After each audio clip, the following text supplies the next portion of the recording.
All right, guys. So today we have AMD earnings, Ford earnings, Starbucks earnings, a bunch of good earnings reports coming out after the closing bell today. AMD pushing up a little bit. You can see it's currently at about $90 a share. This is quarter one earnings for AMD. Again, quarter one earnings.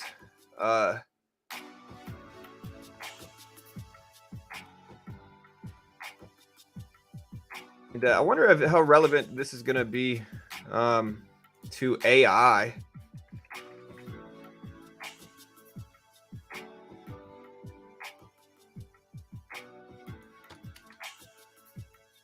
Yeah, let me get this started here. We'll get the music playing. What's up, Sandy, Gavin? Go in here. Let me get the music rolling. I'll be right back in a second. I'm going to go grab some coffee that I made. Bro, my jaw is all of a sudden hurting here, man. What could that mean? There we go. Like my jaw all of a sudden randomly hurting, like right here. It hurts, man. Again, I don't know what it means. I got ADHD. Maybe I'm clenching my jaw too much. I don't know. I've been drinking a lot of caffeine. Hey, what's up, Lucas? Anyone else in AMD bought in at 88.1? Do you think it'll go up just like Intel in a few days? Hey, what's up, Snow? Yeah, all good, man.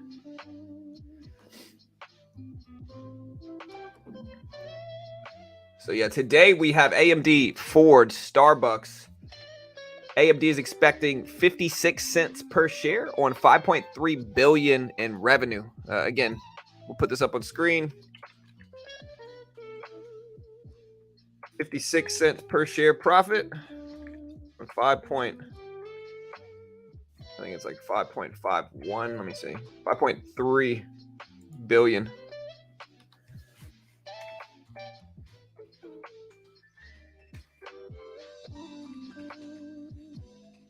It is going to be released at 4:15 p.m. Eastern Standard Time right here on YouTube. Subscribe.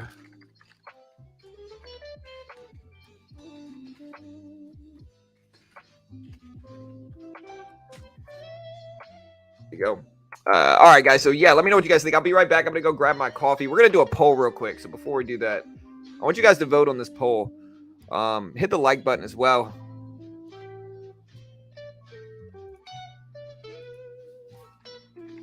Are you bullish or bearish on today's AMD earnings release? Bull or bear? Vote on that poll. There's that poll going live. We're also going to do a Twitter poll here that follows this stream.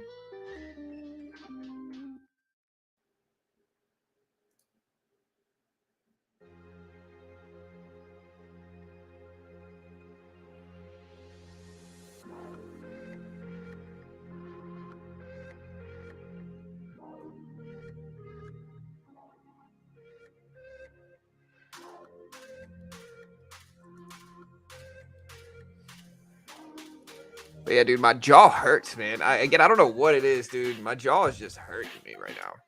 Again, I really have no idea what this is, dude. But it hurts, man. I'm in pain. It randomly happened all of a sudden, too. What could that mean, chat? Chat's going to give me some bad answers here.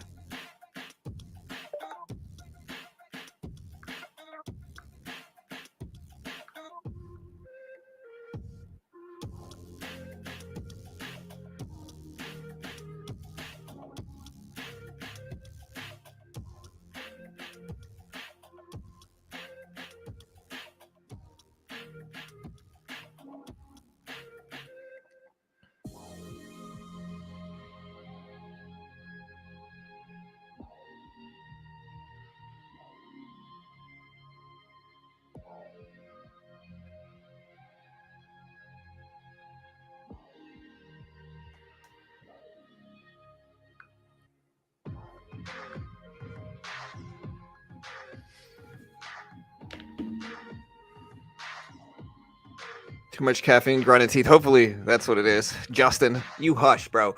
Don't look it up, John. Yeah. Yeah, it's probably too much caffeine, I'm assuming here. You know, it's probably too much caffeine. Again, that's the most likely outcome of this. Again, it hurts, man. It hurts. I don't know what it is, but it's not feeling great. Maybe an irritated nerve. Again, I went to the gym today, and so every time I go to the gym, we drink a little bit of caffeine ahead of it. So that might be, what got me here at the gym. Caffeine got me here, man. It hurts, dude. It really does hurt. And I wasn't a big coffee drinker all my life, but now it's like I gotta have coffee. But it hurts, man. My ear pain, it's kind of hurting in my ear too. Doesn't feel good, man.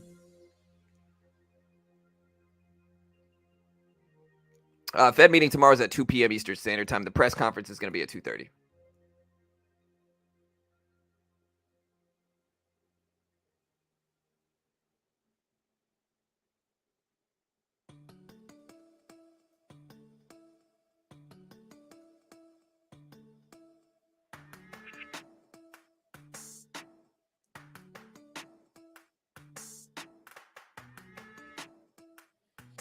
AOC introducing a bill to ban Congress from trading and owning stocks. Honestly, they need to do this.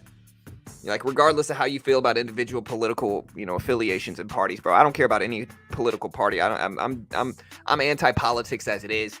I agree 100% with her. I'm rooting for this getting done because they absolutely need to ban Congress. The problem, it's not that they're making money. I mean, that's a problem, of course, if they have a conflict of interest. The problem is that, again, there's a conflict of interest there and it influences laws. That's the problem with politicians trading stocks, is that it influences laws and decisions in their interest. And that's obviously a bad thing. So yeah, we'll see. We'll see what happens. But yeah, I'm all for it. Yeah, I might grind my teeth. That's possible too. Maybe. Yeah, I'm ready for it, Ty. Let's see, bro. Again, I'm ready for it.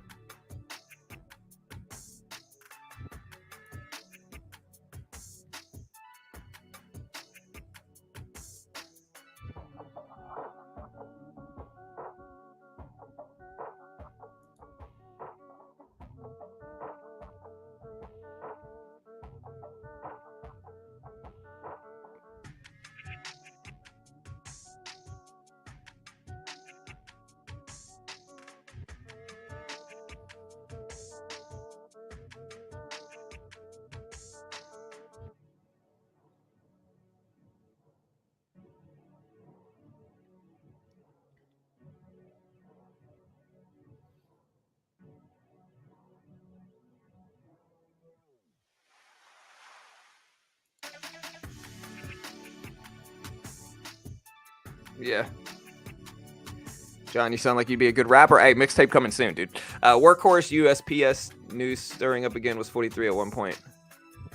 Yeah, bro. Honestly, dude, I have seen the WKHS hype train go up and down for like 5 years now. They say the same thing. There's always some type of change in U.S. Postal Service law or whatever the heck it is. But like, again, very rarely. I'm skeptical.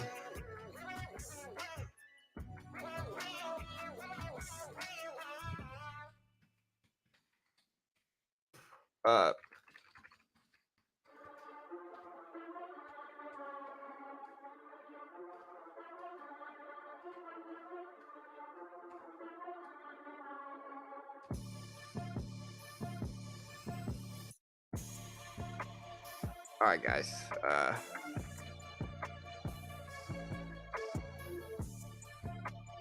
Again, AMD drops their numbers here. Again, hit the like button as well. Let's try to hit 100 likes.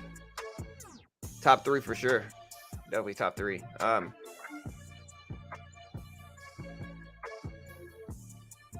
Again, do they beat or miss for AMD? Okay, we're gonna make this poll about an hour long.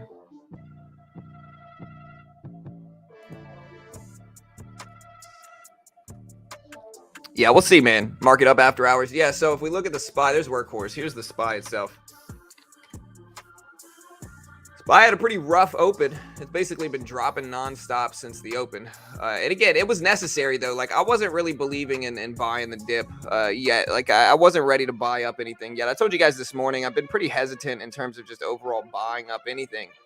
Because, again, I'm just skeptical because of, the market being so extended on the upside today and over the last couple weeks, pushing up to 415s. It was just too high, man. I just wasn't ready to buy up anything in that way. So now this is a little bit better. This looks a lot better now too. So yeah, we'll see. But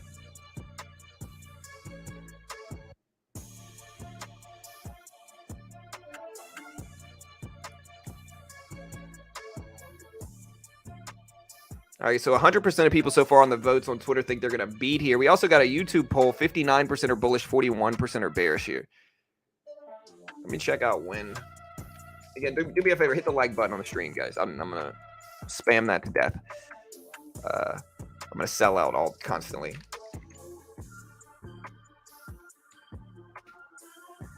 Five o'clock is when AMD numbers are. Again, first quarter earnings.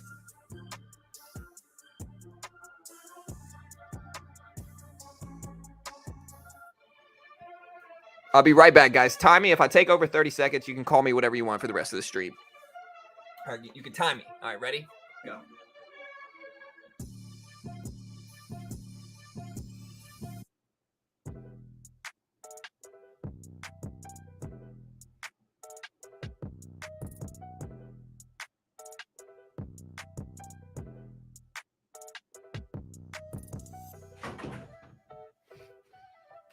All right, I'm back. Y'all can't do it. All right.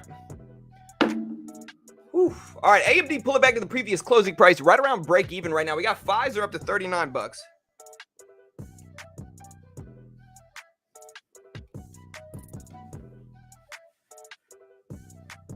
Again, Pfizer's starting to bounce back a little bit here. There we go. All right. Sorry, I'm trying to get my headphones back in. I need to fix these.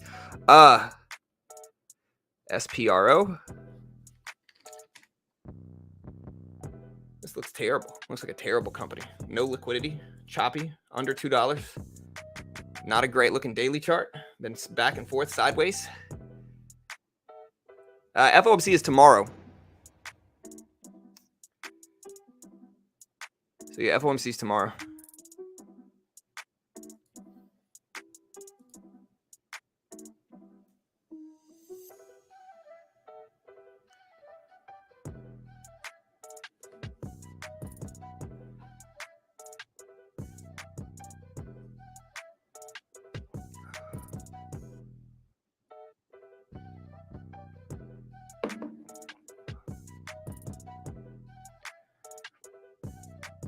Chamath Palihapitiya, who previously said Bitcoin has replaced gold and would eventually get to 200K, has said that, quote, crypto is dead in America, according to CNBC. Bernie Sanders says the U.S. should confiscate 100% of any money Americans make above $999 million. Oof. That's a tricky one. Honestly, okay, listen. I'm not saying I agree with him here. But what I am saying is that I do believe there should be a limit. Okay? Like, it's a tricky slope, though. It's a slippery slope because, it really is something that you don't want to discourage innovation. And you got to give somebody like motivating factors to build things, of course.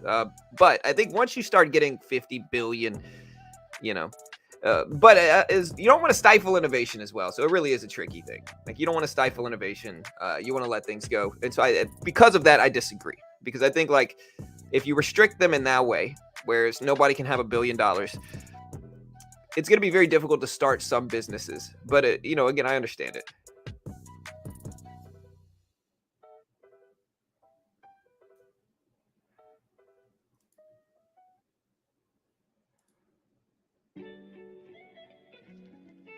Do we have a bot commenting on my post? We do have a bot. That's all right.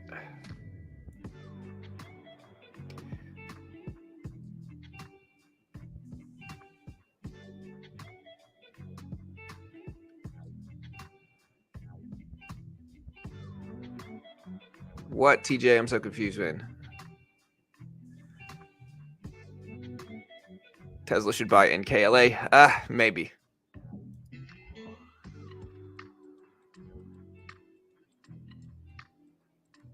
Yeah, for sure, Masha. 100%. I agree. I agree with you.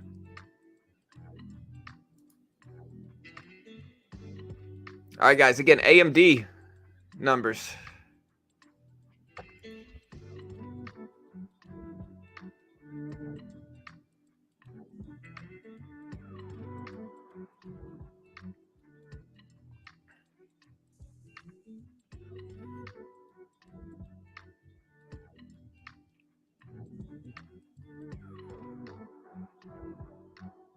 Who is this? Ed Flah, blockchain branding. Who is this guy?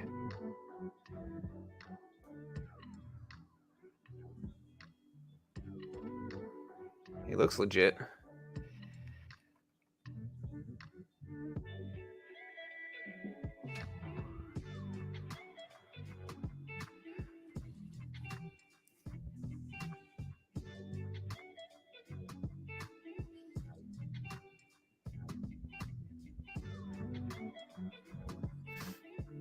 All right, guys. So again, AMD dipping down under that $90 level here. We're at 89.61s right now. Let's look at the EPS graph for AMD. See what it's looking like. Here's the AMD EPS graph. So this is what AMD's earnings have looked like with regards to EPS. And again, EPS is profitability. It's earnings per share. It's a gauge on how profitable the company is. So AMD, their trailing 12-month number, looks about the same as their quarterly results. Their quarterly results have taken a slump. In fact, the last EPS metrics they gave were 3-cent loss per share on quarterly EPS in the fourth quarter. And they had been on kind of a downward trend all the way back since December 31st of 2021. So all the way back at the very end of 21, they've been on kind of like a downward spiral. Growth has slowed about 53% as well. Yeah, so interesting numbers here for EPS. And again, this is profitability. If we look at their revenue, if we look at their revenue graph here, here is their revenue. Their revenue is still looking pretty solid on a 12-month trailing basis here. Their quarterly revenue less solid, but still good. Still good. You can see last time they did 5.6 billion roughly. Today they're expecting 5.3 billion. So they are expecting a notch down for their quarterly numbers here. And to show you what this would look like, this will probably look like this. If they come in as expected here, this will look like this. Or maybe that's a little bit too large. This will look like this of some sort, like this. And so again, that's where it'll roughly be right around there. And then so again, we'll see what it looks like today. Again, revenue is important. AMD still dipping down a little bit. If we look at the long-term chart here for it, AMD had a really rough October, like a lot of stocks did, to be honest, and they have basically bounced back almost 100% relative to where they were. Not quite 100%. This looks like maybe like 85% or so. If just eyeballing this, it looks like about 85% gain over the last 6 months, but still nice gains here. Nice gains. They are up about $35 or so, 35 to 40 bucks a share over the last 6 months since November of last year. So yeah, we'll see what happens with AMD today. They do drop their numbers again. It's released after the closing bell.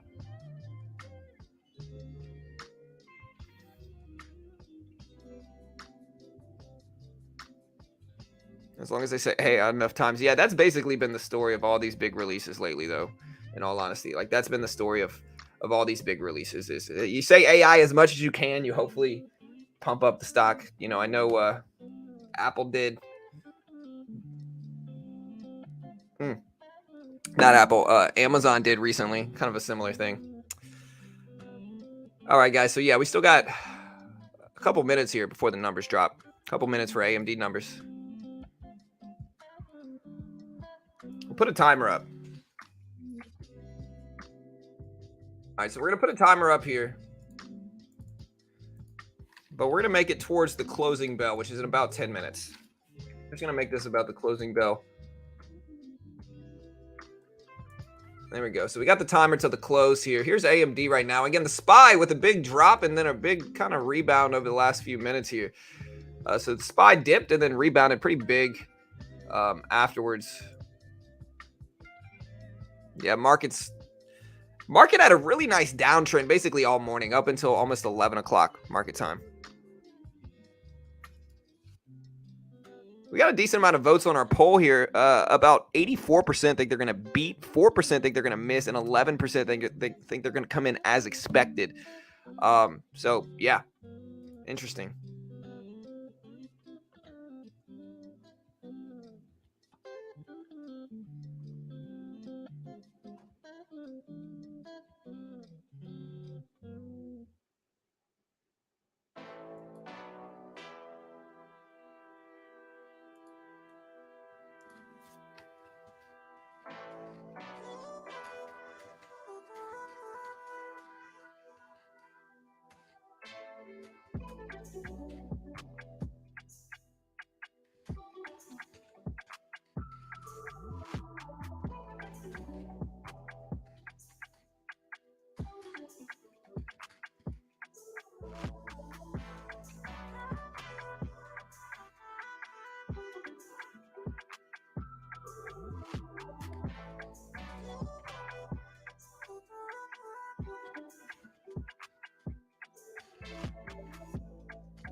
All right, guys. So you had AMD ripping all the way back up. This is why we watch the volume weighted average price. If you don't know why you watch the VWAP here, it's for this exact reason. Look at exactly where this thing comes down to. It literally hits the volume weighted average price and bounced directly off of that. So yeah, for AMD, it hit the VWAP, bounced straight back up. Yeah, I don't know why penny stocks have been getting so crazy here, but generally this happens. Like, this is not super rare. Like, again, I've been watching penny stocks for years. Generally, you're going to get big movements where you just get a lot of crazy range penny stocks gapping up. It doesn't usually last. So there's like a hype period of time for penny stocks, and then there's a less hype period of time for penny stocks.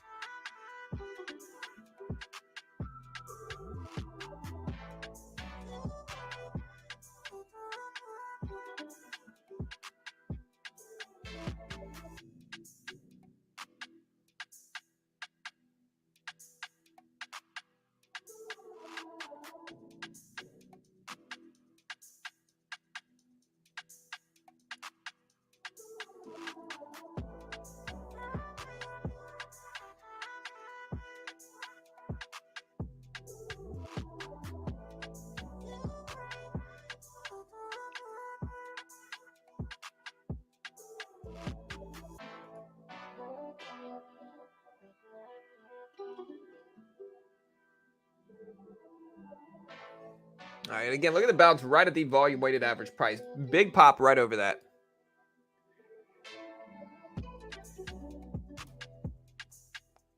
Meta seems to be moving with AMD. Yeah, so again, here's the schedule so far, guys. So here's the schedule.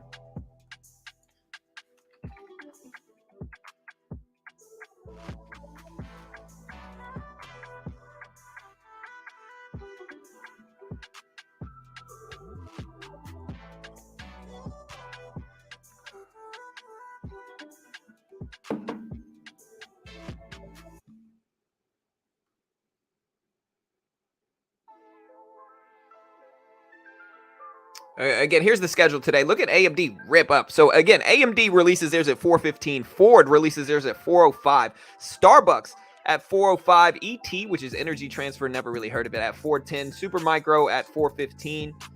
Caesars Entertainment Group drops theirs at 4. It's the only one today that releases right at 4 p.m. aside from Arrowhead Pharma something. What is this? Arrowhead Pharma. Sorry, it had an E after pharma. I was like, what the heck kind of word is that? But yeah, parts.com, or carparts.com is also dropping their numbers too. Again, AMD bounced it all the way back up to $90. The SPY riding with it, over 411s now. And again, it was time for a necessary pullback in the market. Again, we'll see what happens. But again, I think it was time for a necessary pullback.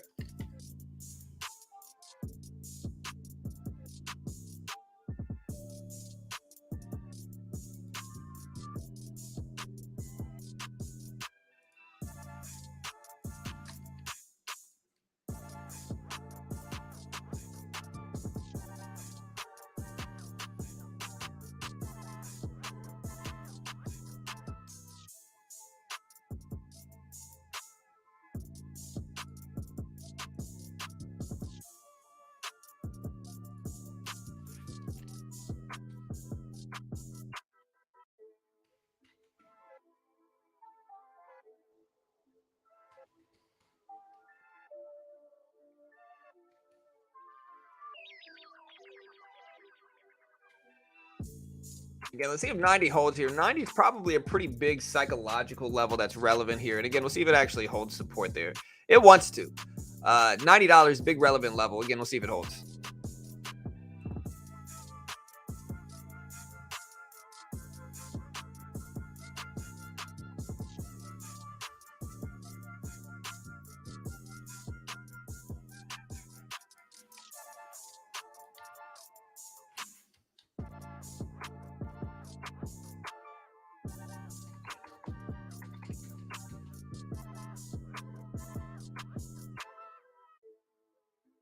Again, testing 90 now.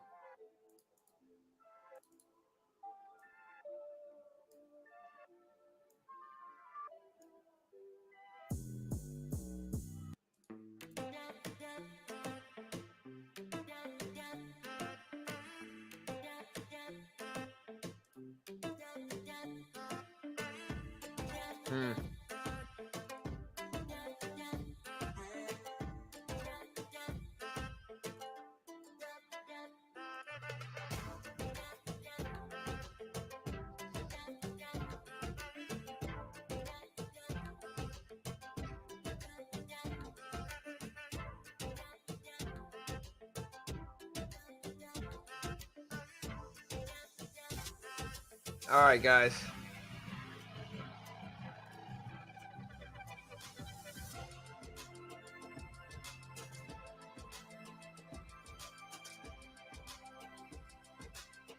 Pulling back to the 200 EMA here. That kind of looks like a decent little dip buy here. I wonder if I could buy this dip. I think it's possible too. Again, here we go for AMD numbers. Did FRC never resumed, huh? Caesars sucks. Yeah, I've never been to Caesars. Because, you know, Texas, freedom, but no casinos. You know what I mean? Freedom, Texas, but no casinos, you know.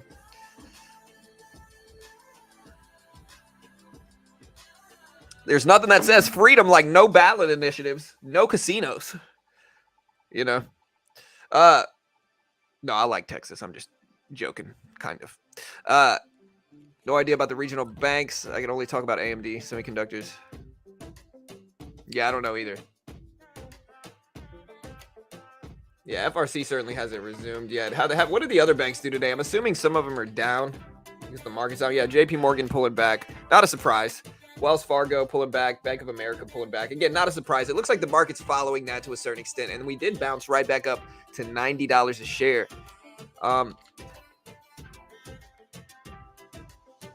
Hey, what's up, Ricky? Yeah, realistically, I'm okay if they legalize cannabis as well. It's not like I use cannabis. Again, I was always too paranoid, you know, to use cannabis. I'm not saying I never have or anything. Like, listen, I was young and had fun, you know, but I always got too anxious. But with that said, we're wasting tax dollars prosecuting people on, you know what I mean? So for that reason alone, I think we should just legalize it, tax it. People are going to consume it regardless. AMC at 550, still holding. Again, we're right at that $90 level for AMD. We're right at the $90 level. Do you think S&P could hit 4,300 this month? I mean, we could. I mean, we certainly could. Will we is a different story. I'll put it this way. If we get a really good reaction to the rate hike decision, it's certainly possible. But it depends on how good of a reaction we get. Again, I think almost certainly what's going to happen is that we're going to do a 25 basis point rate hike tomorrow. I think almost certainly what's going to happen is a 25 basis point rate hike. Following that, we don't really know what kind of market reaction we're going to get. So we could certainly, but will we is a different story. You know, we certainly could. Whether we will is a completely different story. We got 260 people here, so if you could hit the like button, guys. We got 40 likes. We could do better than that. Yeah, again, we could certainly hit 430 on the SPY and 4,300 on the SPX, but again, I don't know. I think we're up a lot. We're up so much to where I haven't really been wanting to buy up swing trading stocks, and so because of that, you know, I'm skeptical in that way, you know. Yeah, 25 basis points, pretty likely. Again, whether we will is a different story. There's the closing bell, guys. So the market is closed. Again, we'll see if we move. AMD's getting a little bit of movement here in after hours. The other ones that release theirs in after hours are Starbucks, Ford. Again, AMD's not actually scheduled to release theirs until 4:15. And so we are going to fix this and put up a 14.5-second timer for 4:15 market time, but we did see a little pop on AMD. There's a pop. Generally, that's a good sign. It maybe means that numbers are out, but we don't know. Here's Starbucks, Ford, still quiet. But we did get a little pop here. Let me make sure they didn't release early. Amazon reportedly planning an Alexa revamp with its own chat GPT tech, according to Business Insider. I think that's a smart move. Again, Ford's still quiet. No earnings yet for this one. Caesars just dropped their 63-cent loss per share versus an expected 1-cent loss per share. So a big miss for Caesars. $2.8 billion in sales revenue versus 2.76. So a beat on sales revenue, a big miss on EPS. We'll put this number up on screen.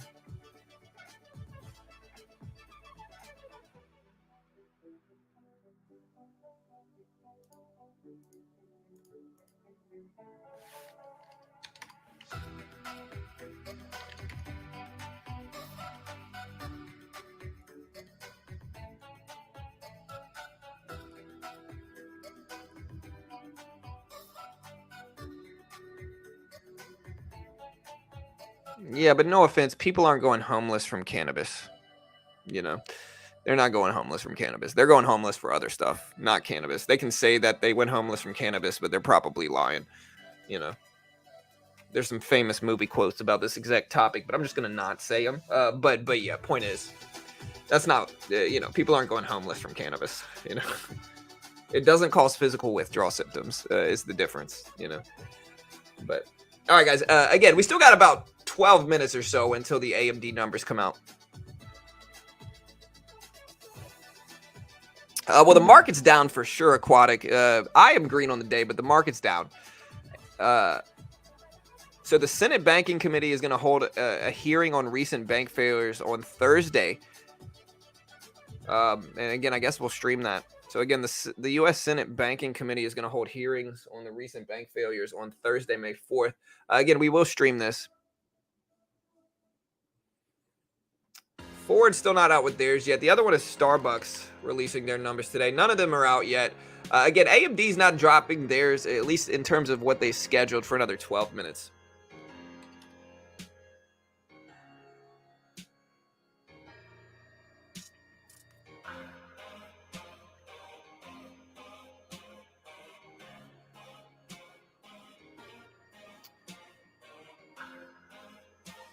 Yeah, I think a lot of the older population I think younger generations are more understanding with it.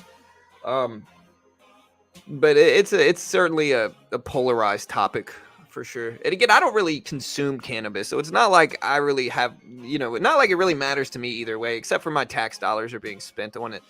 But all right, guys, and again, AMD is expected to release theirs at 4:15 market time, so we still got some time.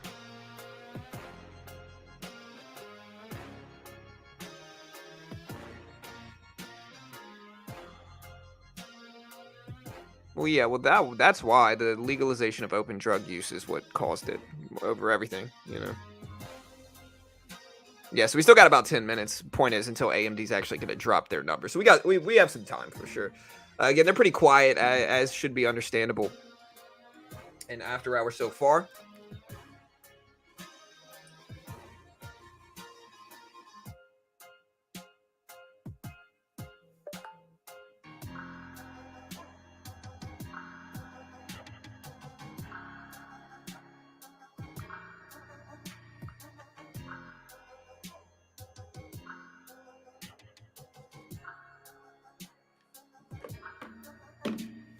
You could be able to watch the full earnings call right here.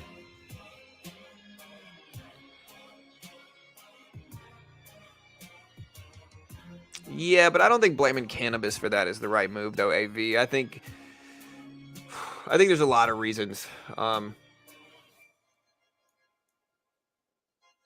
think you can look at a place like Massachusetts and understand that, like, they're both legalized states. Again, my big thing is tax dollars. Again, we're waiting on AMD. And again, AMD, I'm sure they're going to say AI at least 20 times. What time is Ford? Ford is scheduled to release theirs right now. So Ford might be out with their numbers already. Let's see. So yeah, there's Ford popping up. Let's talk about what Ford showed up here. So SBUX dropped theirs. EPS of 74 cents, better than the 65-cent estimates. Revenue of $8.7 billion. Better than the $8.4 billion estimate. So we're going to put the SBUX numbers up on screen. You can see Ford move. So Ford is gapping up a little bit. Here's SBUX. They are gapping up much more on better than expected EPS, better than expected sales here. Ford isn't out with theirs yet. So Ford is late. I think Ford might release theirs at 4:10. No, so Ford is scheduled to release theirs right now. It's supposed to come out a minute ago, but it's still not out yet. But again, Starbucks did release theirs. BDPS, beat on sales.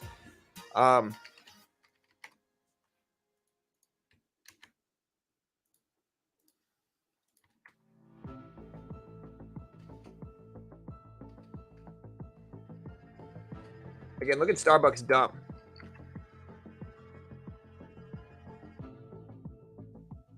All right, Ford just dropped there. 63-cent EPS versus 41-cent expected. Reaffirmed fiscal year forecast. So Ford is out with their numbers here too. There's Ford. What was their? Does anybody see Ford's sales? I see they're better than expected EPS. What about their sales?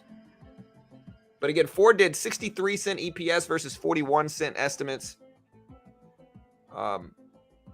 And Ford is dropping down some. What were their sales numbers? Anybody have Ford sales numbers? Yeah, all good, AV. I understand. It's all good, brother.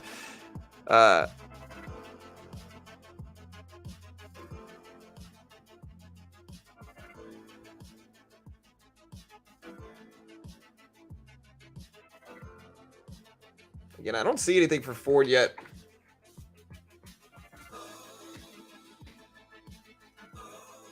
So here's Ford's numbers, but they don't show, for whatever reason, they didn't show the guidance numbers.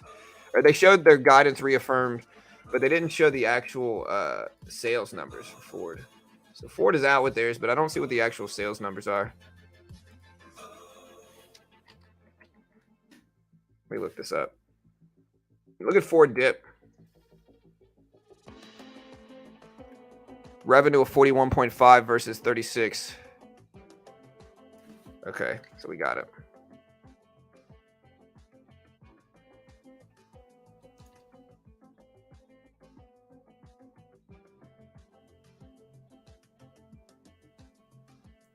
All right, so yeah, Ford is out. Again, better than expected EPS.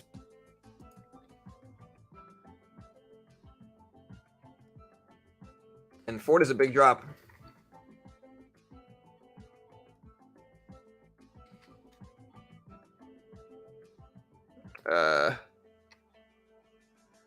Yeah, adjusted EPS for Ford.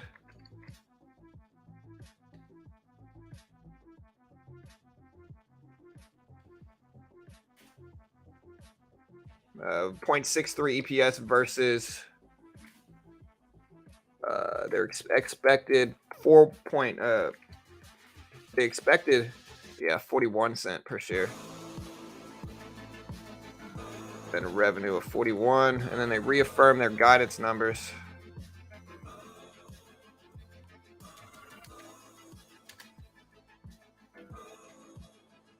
And look at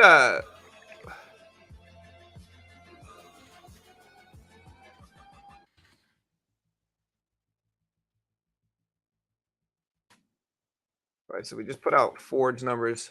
Look at Ford reject and then bounce back a little bit. Ford dipped down to 1130s. AMD still silent on theirs. We still technically should have another 5 minutes before these numbers drop.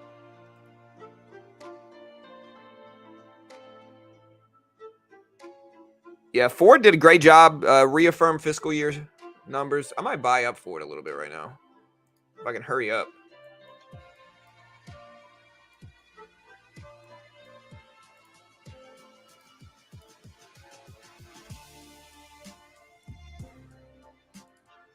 All right, so we just bought 125 shares of Ford. Didn't quite get the entry. It bounced back a little bit too much prior to me getting in. And I will take some profit on this if I can. I mean, I might as well if it does rebound big. I mean, it had good numbers here. I might add a little bit more to this too and just take a longer term position. Ford pays out a dividend as well. So I don't mind like taking some size here. Where's the auto send button? There it is.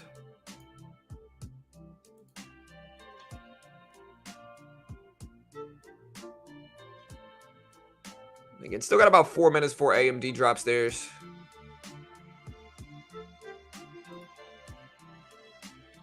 Yeah, Ford sees adjusted EBITDA of 9 to 11 billion. If you don't know what EBITDA means, it means adjusted for Wait. Sees capital spending of 8 to 9 billion.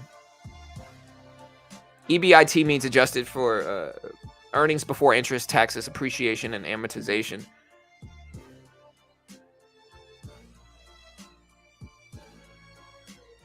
All right, so we got a nice little rebound. I'll go ahead and take a little bit off here just to kind of lock in some money, and then I'll add some if it dips back down. It's just a small trade. Again, still waiting on AMD's results. Nothing out yet. Kieran, link is in the description, brother. Link is in the description, dude. So yeah, you get the 20% off link. It's in the description.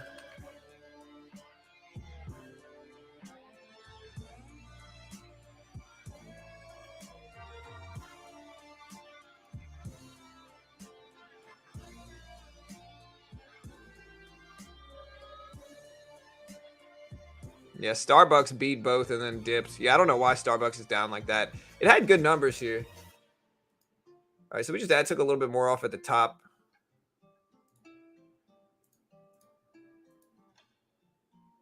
Bro, my accuracy has got to be freaking sky high with some of these dip buys. When a company has good EPS, good sales, and then still crashes down, my accuracy's got to be so high with these, man. Like, I don't know how more traders aren't like capitalizing on these type of trades, dude. I get in so many of these positions every day. Works super well. You guys see me do it. Like, every day I'm taking these positions. If it's earnings season, I'm telling you, bro, next earnings season, I'm going to start taking some size. It's just so profitable to do it. I can't help it. You know, even if the gain is small here, the accuracy that I've had with these.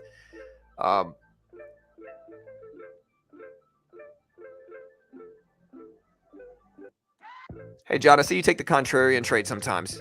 Yeah, it's honestly my best trades are these type of trades. All right, there goes a big dip. Hold on. There's a big drop in AMD. I'm assuming the numbers are out. Hold on, brother. I got you, man. I'm gonna have to talk about it after we cover what AMD's numbers were. I see it move, but I don't see any actual results yet.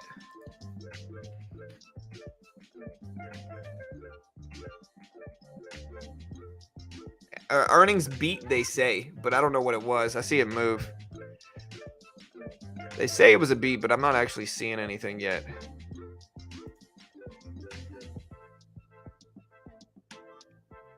Again, right back up here. Look at this.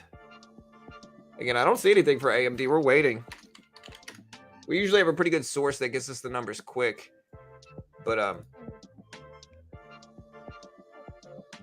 here, we'll cut this and we'll add back once AMD releases theirs. I just don't have time to focus on this, and I don't want to see it give back the gain. So,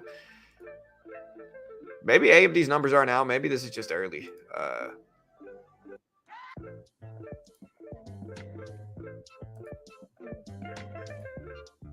We're getting some volatility here, though. Clorox dropped 151 versus 122 EPS, revenue of 1.92 versus 1.82 billion. Again, there goes Ford dip. AMD is up there.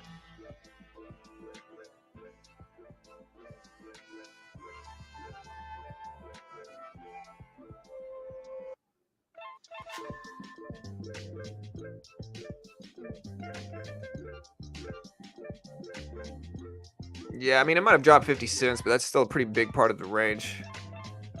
Yeah, Aquatic, it's all good, dude. Yeah, it's all good, bro. Like I said, no worries, man. As long as you don't continue to do it, I usually give people a couple chances, bro. So you're good, man. Don't let it bother you. All right, so again, we're almost up to $90. Ford is at 1160s. Match.com dropped their numbers. Match.com, EPS of 42 versus 41, revenue of 787 versus 794. So revenue miss, EPS beat for Match. Slight beat, though. Again, we're still waiting on AMD. Nothing yet. Nothing yet for this.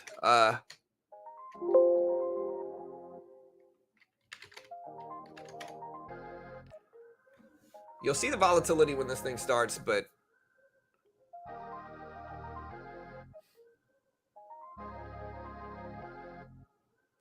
all right, that's the move. So this is the earnings report. So AMD down. All right, so here's AMD's results. AMD dropped revenue of 5.4 billion. 5.4 billion in revenue. Their earnings per share were 60 cents for the first quarter. down 47 cents. So 60-cent EPS versus 113 last year. So better than expected EPS, better than expected revenue, I'm pretty sure, but a huge drop in AMD.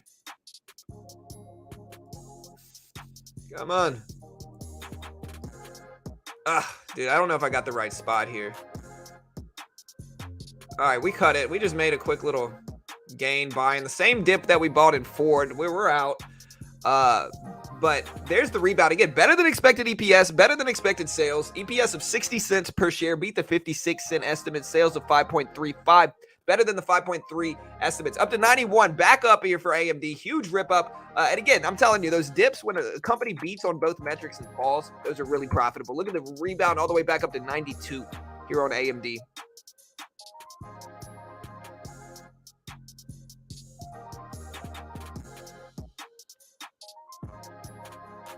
Yeah, I bought the dip, made money on it. Wasn't a huge gain, but hey, that and Ford. I mean, we got a little bit of money here. Again, there's the numbers on screen.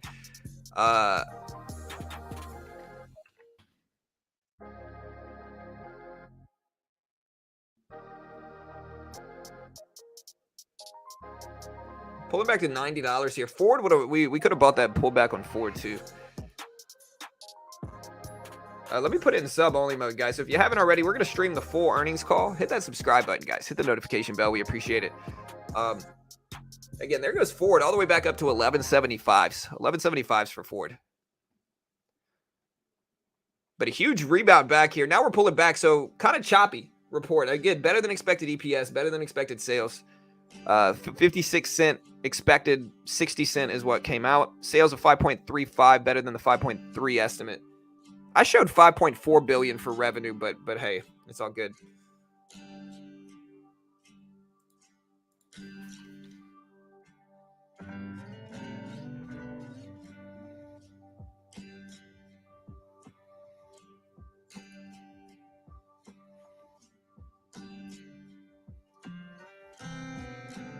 Again, let's see if we hold at the VWAP here. We're right at the volume weighted average price of the 200 EMA. So again, let's see if we hold. The actual earnings call for AMD is going to be in about 40 minutes. We'll stream the whole thing live, so you'll be able to watch all of it. But yeah, we'll check for guidance. Okay, they did better than expected for guidance as well here. We'll put these numbers up on the screen. We'll actually include these now. They're not. The guidance numbers are going to be underneath the metrics we just had on screen, which were better than expected. Again, you can see they guided for 5 to 5.6 versus 5.5. So slightly better than expected guidance for AMD. Gross margins came in at 50% for second quarter gross margins. They said, quote, for the second quarter, we expect sequential growth in our data center and client segments, offset by modest declines in our gaming and embedded segments, end quote. And again, we'll put this quote up on screen so you can read that too.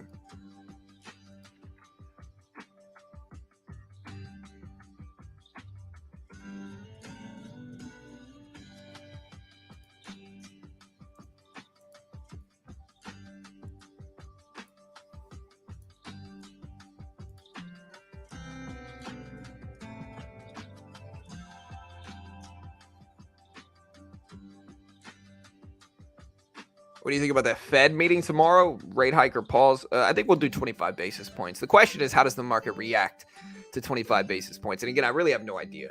Again, I don't know what the market's going to do. I think the market will react positively, but again, you really don't know. Generally with these, most of the time we're going to come in as expected.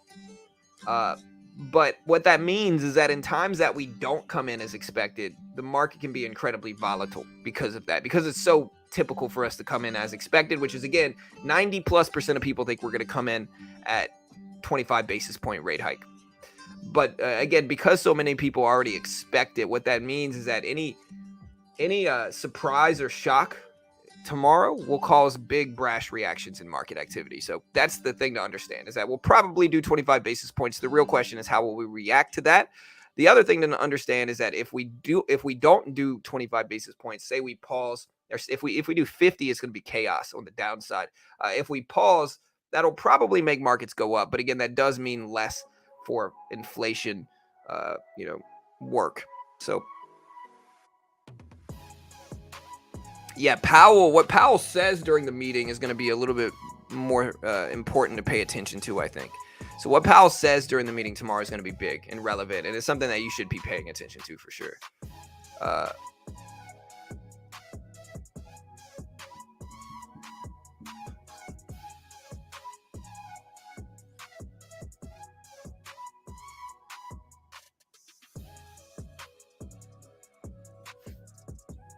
Again, so AMD with a big pullback down to 87, 88 cents. And again, they beat on EPS, they beat on sales, and they beat on revenue, which is very interesting how the market's down so much.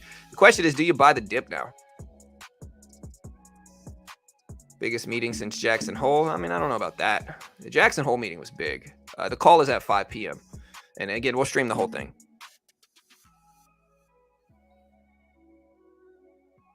Yeah, I mean, certainly that's certainly very relevant. In terms of what they do. Yeah, so what he says is going to be very big, very important.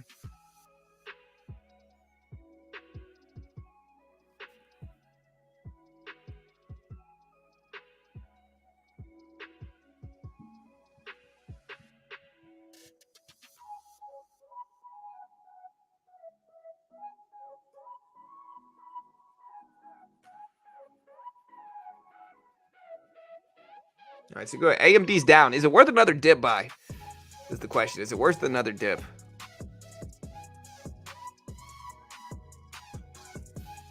No, I'm already up on Top Step today. I'm green on Top Step. I'm not anything in Top Step right now. I'm up about 350. And again, with that said, if you want to check out Top Step is a funded account program for futures. It really is the cheapest way to get your foot in the door without taking on a lot of risk.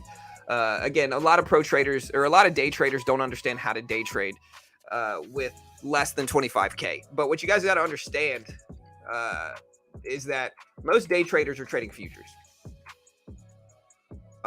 Most day traders are trading futures. And with that, the reason they're trading futures is because there's more liquidity. There's less PDT restrictions. So there's less PDT restrictions. And it's ultimately easier to day trade without 25K in futures. So you can day trade. What you see right here is me day trading the S&P 500 on Top Step. So I've been day trading today on Top Step.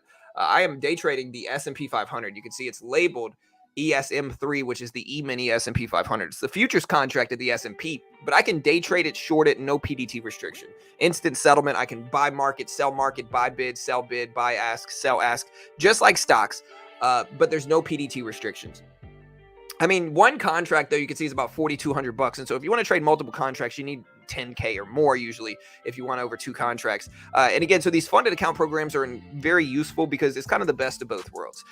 Most people are going to fail these. Again, I'm always transparent. Most people are going to lose these challenges. But that's the point, is that it's a lot cheaper to lose on Top Step than it is to put up 10 or 15K and risk that in futures a lot of the time. There's no PDT, and you can learn how to trade futures. If you lose, you're only down. The base one on Top Step's 140 or so if you use my link. They're going to give you a 50K demo and test your skill. And if you could pass it, great. If not, it's still going to build your skill regardless. So if you pass it, you get 90% of your profit, and they pay out millions. They fund thousands of traders a year. Just to clarify that, you get 90% of your profit moving forward after you pass the test. So again, very useful in terms of learning to trade. And if you want to check them out, they are a sponsor of mine. And so I'm certainly biased in their favor because they pay me money. But again, very useful. Check them out. There's the link. And yeah, we'll see what AMD does. Again, I'm thinking about buying the dip. But I don't know yet. We're going to wait. I believe there will be one more 25 basis point raise and then a pause. Yeah, I probably, that's what I think is probably going to happen as well. But again, I really don't know. I think that's likely. But again, nobody knows for sure.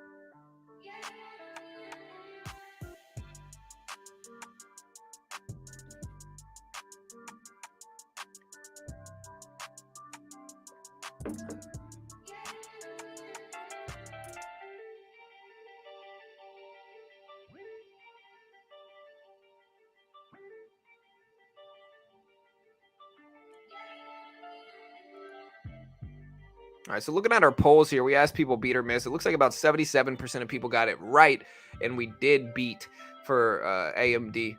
Again, most people got this right.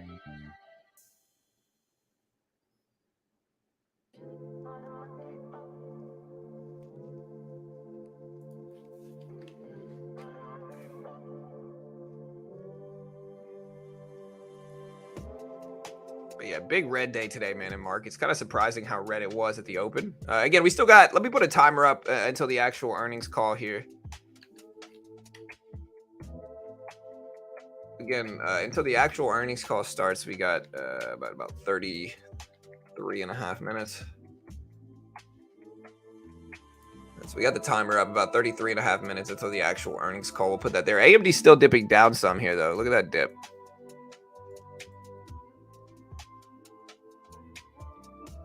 Huge red action at the open, though, man. Wow.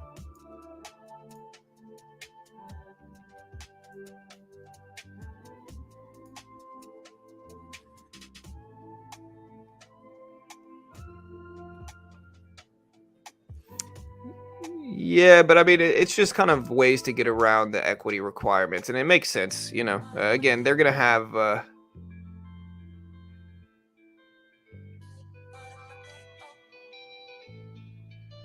They're gonna have. I mean, anybody that's really loaning you money is gonna have restrictions, and that's understandable, I think.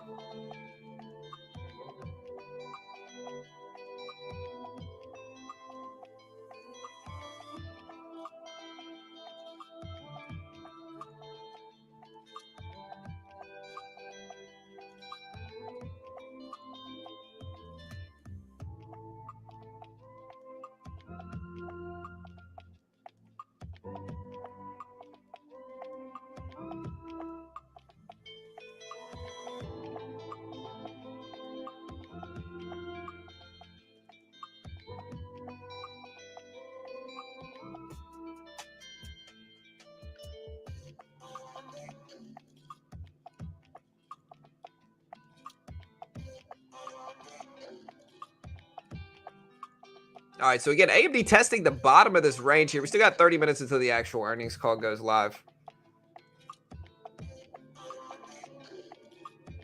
What is your next dip buy? I don't know, man. I don't. Again, I don't really plan to buy the dips. It really is an intuition thing where, you know, again, we got in Ford on the dip, exited, made money. We got in AMD on the dip, exited, and made money. You know, we bought the dip in bank stocks over the last week. We bought Wells Fargo. We bought Bank of America. Rode the bounce, made money. But as for when my next one starts, again, it really depends on what happens here. Generally, I'm not really buying up banks during the rate hike decision because of again. So I'm generally not buying up banks because again, I don't necessarily consider it extension if it's from the rate hike decision. Like earnings drops, I usually love buying those dips, and those are usually really powerful. But the rate hike decision, we'll see. I hope we get positive response in markets, but again, we'll have to wait and see.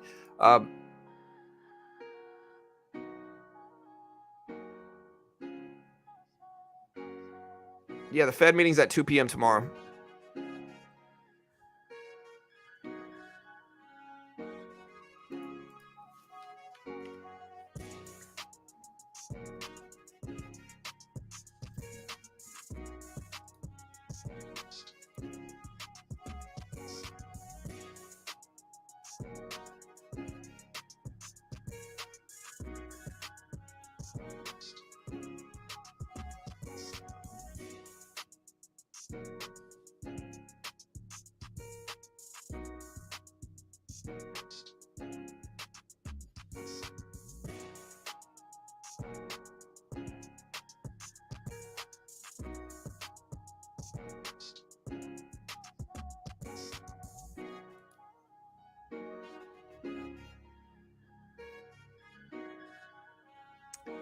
All right, guys.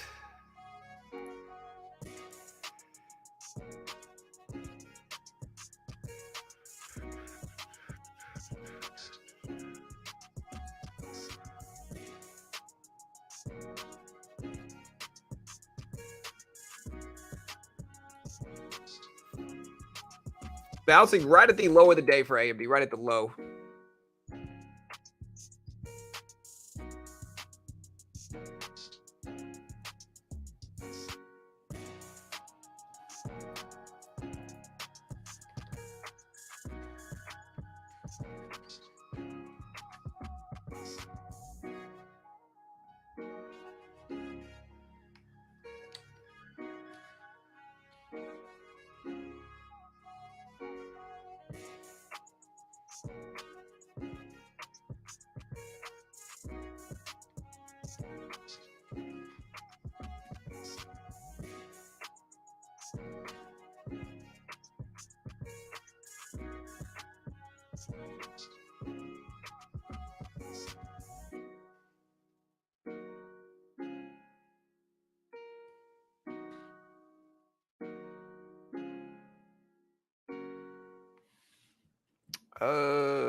Let me fix this.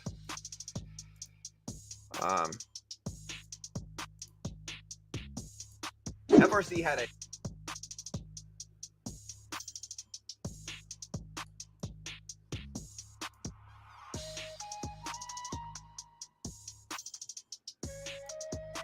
that's kind of nuance. Yeah, let me mute the music. Y'all can hear the music, right? You should be able to. Again, we do have the actual thing coming out pretty soon.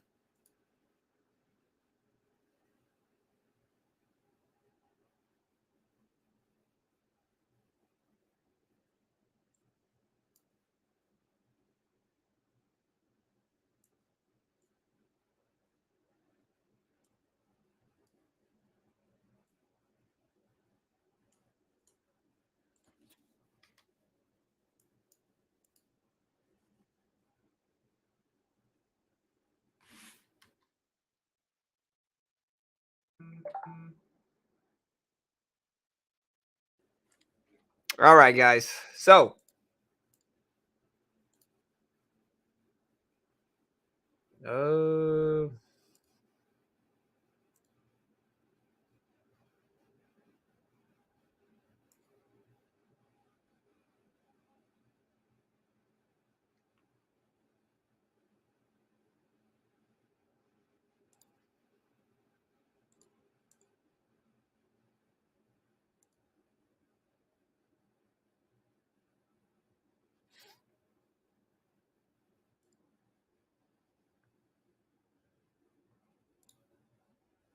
all right, guys. So again, we're testing that low. Again, Ford has basically bounced all the way back up to 1170s here. And we had 2 green trades today. Again, I don't know what we're gonna do moving forward, but yeah.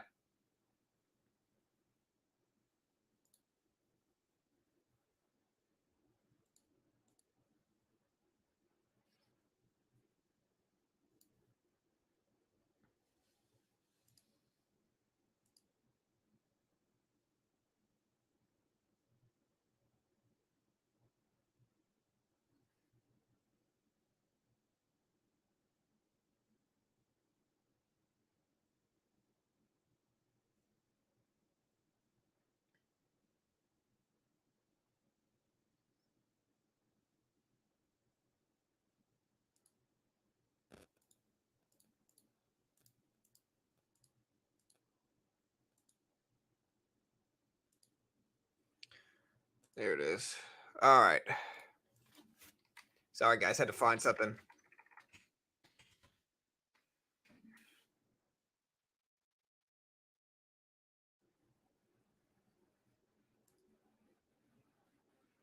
Make sure this is right. Sorry, team. Bear with me. Let me see. Okay, that is good. Whole thing should be good. Yeah. All right.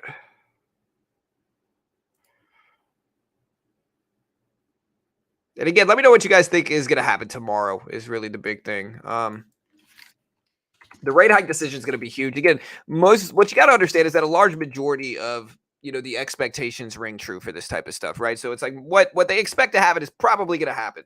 The question is, how will the markets move from it? Yeah, the music is muted. Sorry, I'm doing something real quick on back end here that I have to do. So bear with me.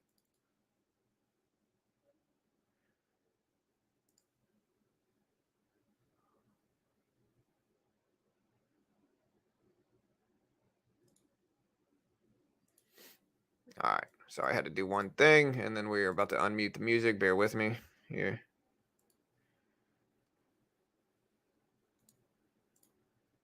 Let me delete this.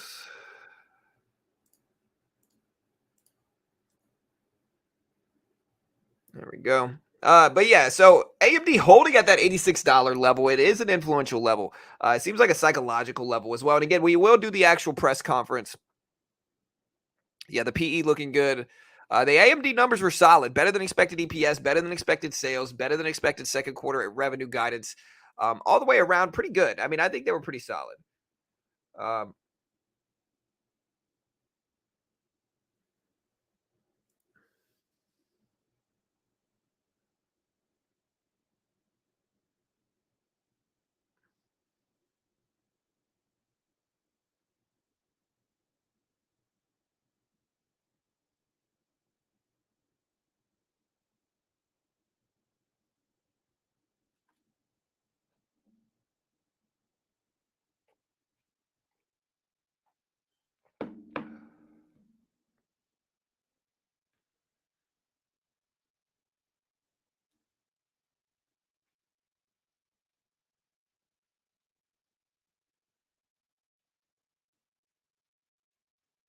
all right. Sorry, just checking in on some news. All right, there we go. Let me go ahead and add this. Again, we still got about 23 minutes or so until the numbers come out, guys. And stick around. We're going to cover it like we always do here.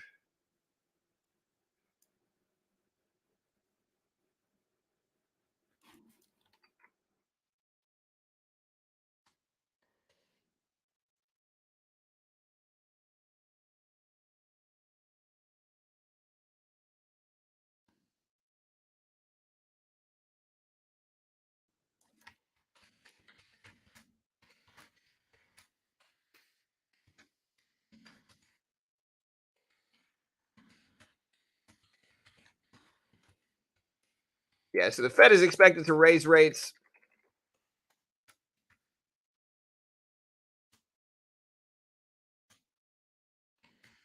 And that is typically kind of how what happens.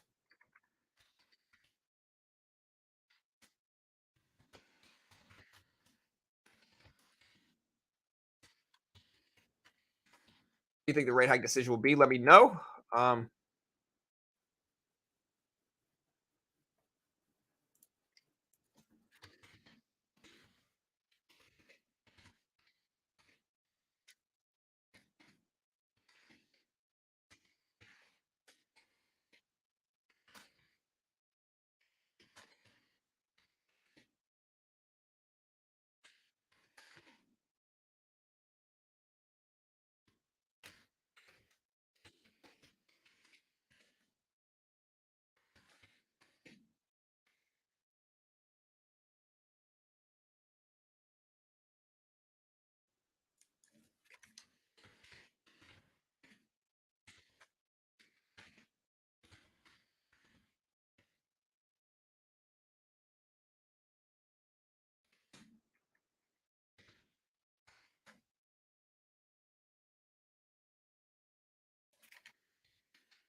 right, so again, this rate hike decision, if you don't understand what the FOMC rate hike decision is, depending on how bad inflation is, like the Fed will raise rates more aggressively um, if inflation is really bad.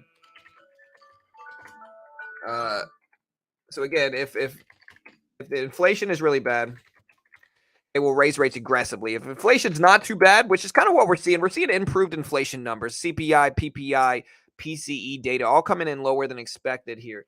Um,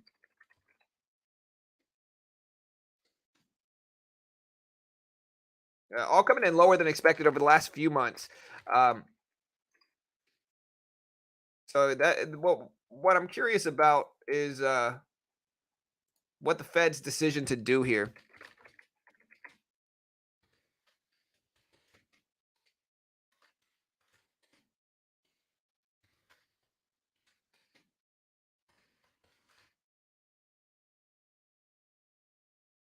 And again, it depends on what we do. Let me make sure we get this right.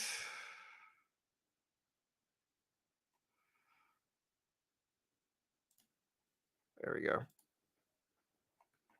So again, if inflation is really bad, they raise rates aggressively. The whole reason they raise rates is because it influences spending. You know, when interest rates go up, people spend less because it's more expensive to get loans. It's more expensive to buy houses. It's just more expensive in general, right? Buy cars, like whatever you could think of, it's more expensive when rates go up. And so with that, the whole point of them raising rates is to combat spending. You know, when it's difficult to spend, you don't spend as much. That in turn lowers prices. At least that's the logic of the Fed rate hike decision.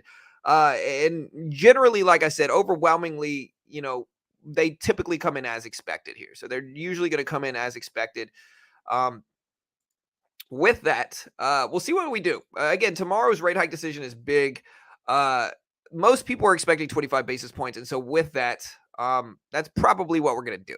You know, with that, that's probably what we're going to do. But again, nobody knows, and again, we'll have to wait and see what happens.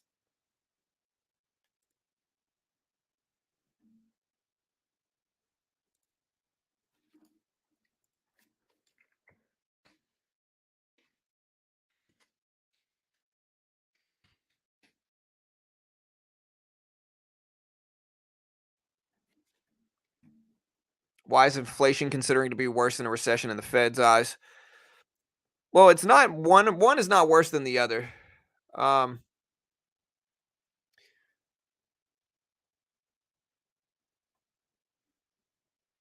no, I'm not just looking at headline. It depends on which one. Like for the one that's relevant depends. Like for instance, PCE, core PCE is more important than base PCE. When we're looking at inflation metrics like CPI, base CPI is more important than core CPI. And we're looking at the month over month and the year over year numbers when we cover them. We stream all these numbers. Like for the CPI stream is the biggest stream we get regularly. We'll generally have like 4 or 5 thousand live viewers for that stream and get like 25, 30,000 views total for it.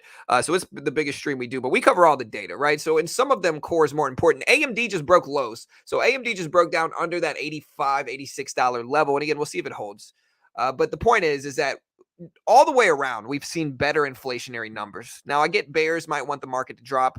Uh, and so, you know, bears see what they want to see and bulls see what they want to see. And I get it. But again, generally, we have seen better inflationary metrics over the last 2 months, really. And it's not just one set. It's universally we've seen better numbers over the last couple months. Now, it doesn't mean we're going to keep going that way. But even PCE data was lower than expected, you know, which is the preferred inflationary metric that Jerome Powell uses. So it really depends how you look at it. But yeah.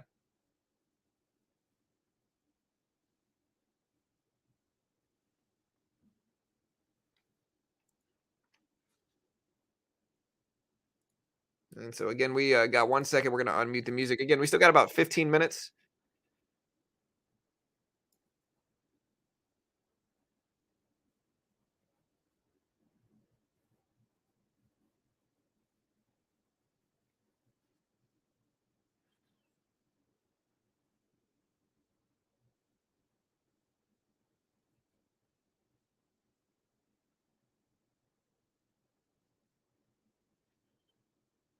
All right, we're at 86 for AMD. 86 again, testing that low.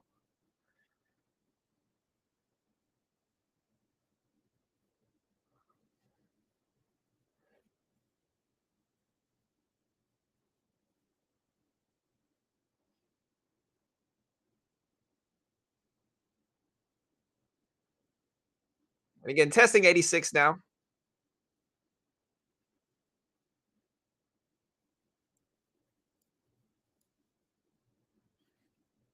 All right, we're at 86 now for AMD. 86.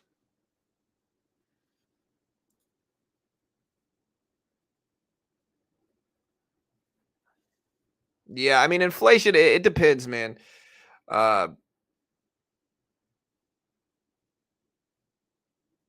Yeah, it depends. Again, inflation's not necessarily better or worse than the recession fears. What the Fed's doing when he raises rates is he's trying to discourage spending, right? That's going to naturally have a consequence on mm, economical growth. You know, that's an understandable and natural consequence of it. It's not we're not saying that we want that, but they want people to stop spending, and that's one of the ways they get them to. And so that's the way to look at it. But again, it varies. It really does. It varies.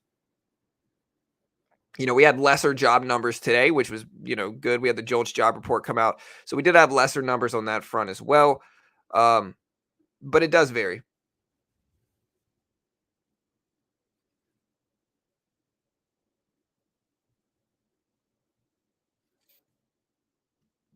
Well, PCE came in neutral, zero point 0.3 versus zero point 0.3 for core PCE month over month.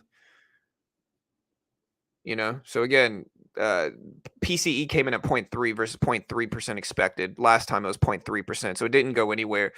Um, you know, and so PCE was flat. Core CPI is not the most important metrics. It excludes food and energy, which are some of our some of our largest purchases. Um, but again, it's a subjective thing, and I don't know if either of us are necessarily right or wrong there. It just depends on how you look at it. I don't think the Fed's going to pause, Maria. I disagree. I don't think they're going to pause. I think we'll probably do 25 basis points. But again, who knows? I might be wrong. Yeah, Ford beat. Look at AMD dumped down here. We might start looking at it for another dip buy. The problem with AMD is that it's up. So it's up almost, 60, 70% over the last 6 months or so. I have to look at exactly how much, but it's up a lot. I mean, it doesn't look like that bad of a buy. Uh, where is it at? 84s now. Well, maybe.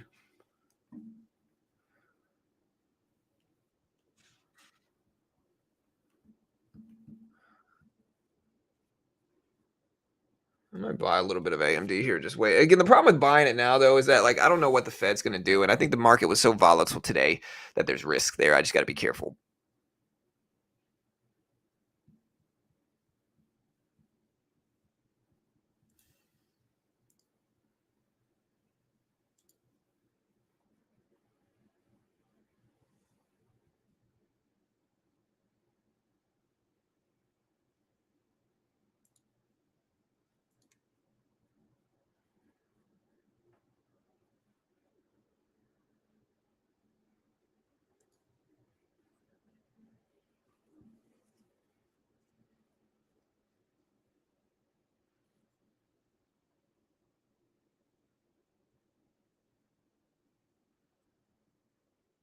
All right, guys. So I'm thinking about buying the AMD dip. What do you guys think?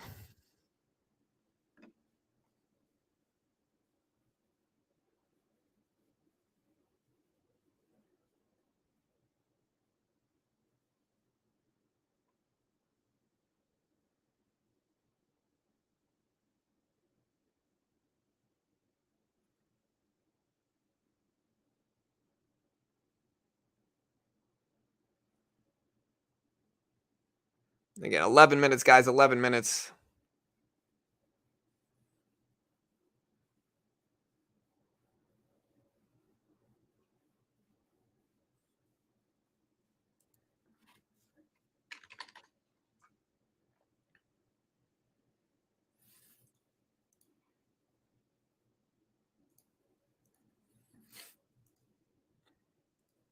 Yeah, man. The people telling you not to buy puts on this thing.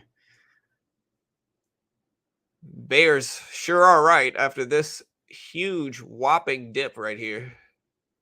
This monstrous dip right there. Wow. Whew, man. What a huge pullback on, such a weak stock in Nvidia, man. Look at that chart. What a weak chart right there. you know? What a weak chart. Shockingly weak chart for Nvidia over the last 6 months, man. Crazy, how weak that chart is. Again, Apple at 168.40s. We'll see if it holds.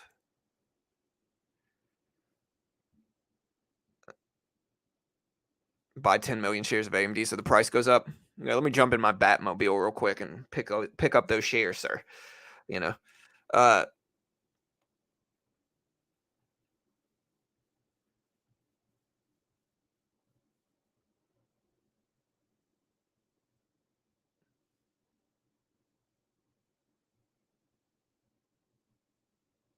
in October? I mean, I'm not really a pumper. I just think it's funny. Like, look, no offense. Uh what is your name? No offense, man. But okay, let's look at Nvidia. Nvidia had a red day because the market was red. I'm not buying up Nvidia. I've told people many times that Nvidia is up way too much for me to buy. There's no way I'm buying Nvidia right now. It's just up way too much. But I guess the point is like you can't have this small drop relative to what Nvidia's done. And then if you look up like here, you're bringing up October here. Let's look back. So you're telling me this chart is weak. This thing's up like what? Since October, this thing's up almost 300%, man. So I mean, listen, I'm not shorting it. I'm not longing it either. I'm just staying away from it. But calling people stupid because you get a small, like what, 0.25% pullback in Nvidia is just kind of out there, man. I mean, you keep calling people names but again, it's all good, bro. Do your thing, bro.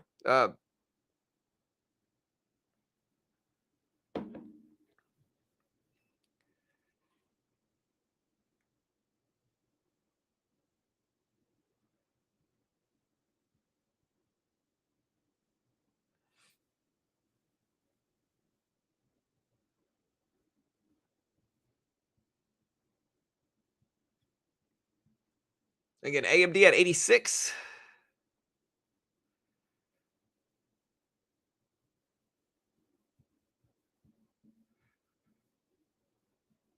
Yeah, Starbucks, Ford, AMD all beat and are down. Yeah, I mean, I'm thinking about buying AMD, but I'm just not yet. Again, I just don't trust it as much.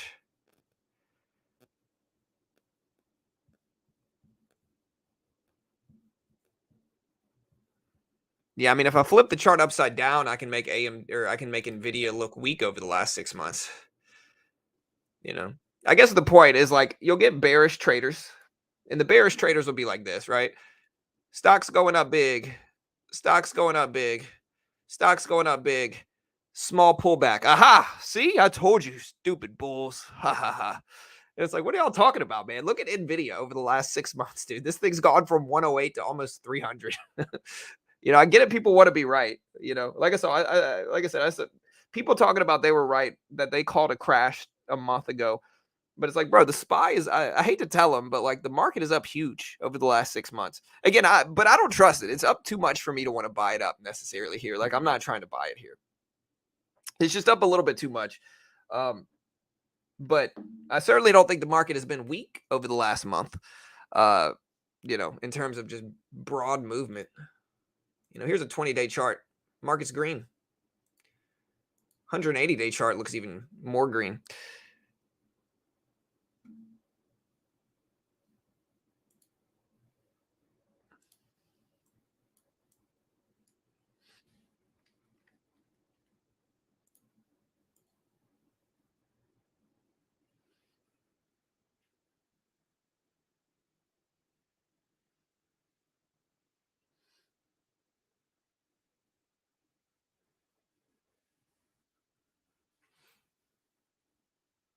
And again, we'll see if AMD holds, but I don't know if it will. Again, I'm tempted to buy a pullback, but I think I'm just going to wait.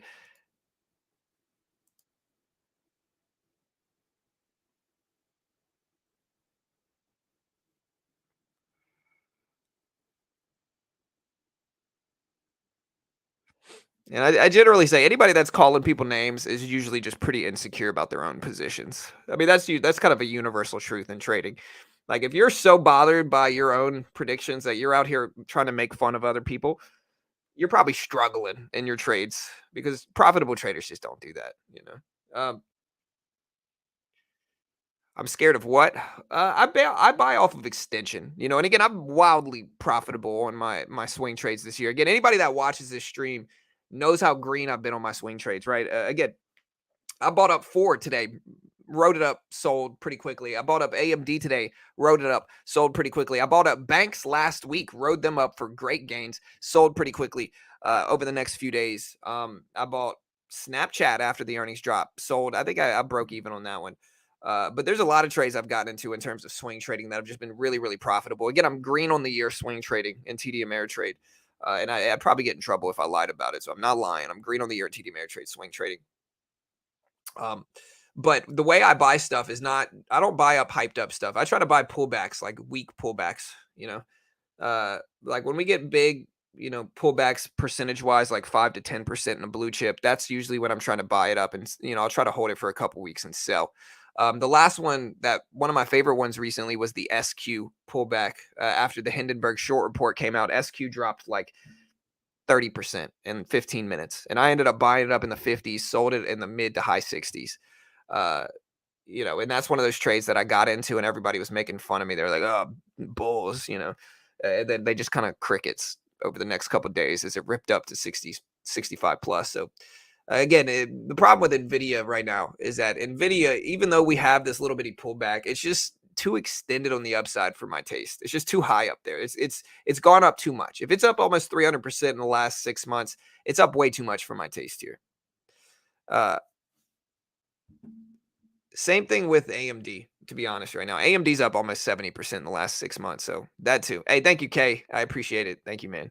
Shout out to you, bro. And again, we're about to cover the earnings call. I'm gonna switch to these headphones.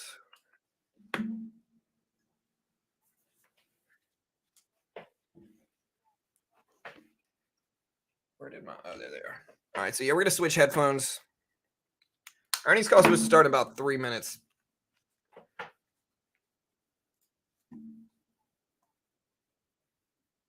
Bro, you've been saying it's too extended since 2:30. Honestly, and I think it has been, bro. Um, again, it's just not again, listen, you might like a specific stock, but I have my strategy with swing trades. I have my strategy. My strategy works very well for me. Again, I'm green on the year doing it. And so I'm not going to get talked into buying a stock if I don't like it. You know what I mean? That's something that should be pretty understandable. You don't need me to buy it to suit your own agenda with that stock. Again, it doesn't matter whether I buy it or not. Y'all make y'all's money. If y'all think I'm wrong, y'all buy it up and sit on it and make y'all's money. That's okay. Again, just for me personally, it's still up too much over the last 6 months. That's what I'm trying to tell them. Like, I'm actually not a perma bull. Like, I think Nvidia's up too much to buy. But again, y'all make y'all's money. I'm not mad at you if you do. Just don't get mad at me if I don't. That should be understandable, I think. But yeah, here we go.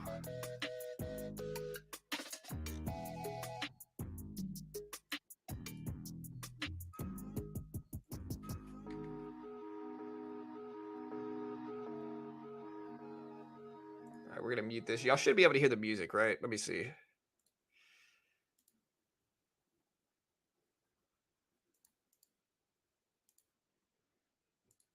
All right, so we are in the call here waiting.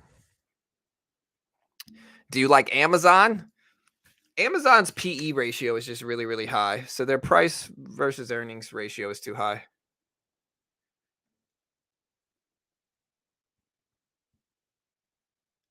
You're saying Amazon AMD is up 70% since October. Don't ever remember AMD going into the 30s or 40s. AMD's at 90, bro. Uh AMD was at $54 in October. All right, like I don't know how good my math is there, but so let's do some math real quick, okay? So let's do $90 minus 54, and that gives us 36. 36 is what percentage of 54? About 70%, not quite 80%. It's about 68%. So again, I just kind of eyeballed it. It's up almost 70% in the last 6 months. That's a lot. 70% gain in 6 months is pretty excessive, regardless of how much it was down prior to that. So, again, just a little bit too high for me, bro. A little bit too high for me. All right, so let's see if they started the call yet here. Let me check. Let me see if they started the call. I'm going to mute the music here. Let's see if the call is live. Nope, call is not live yet.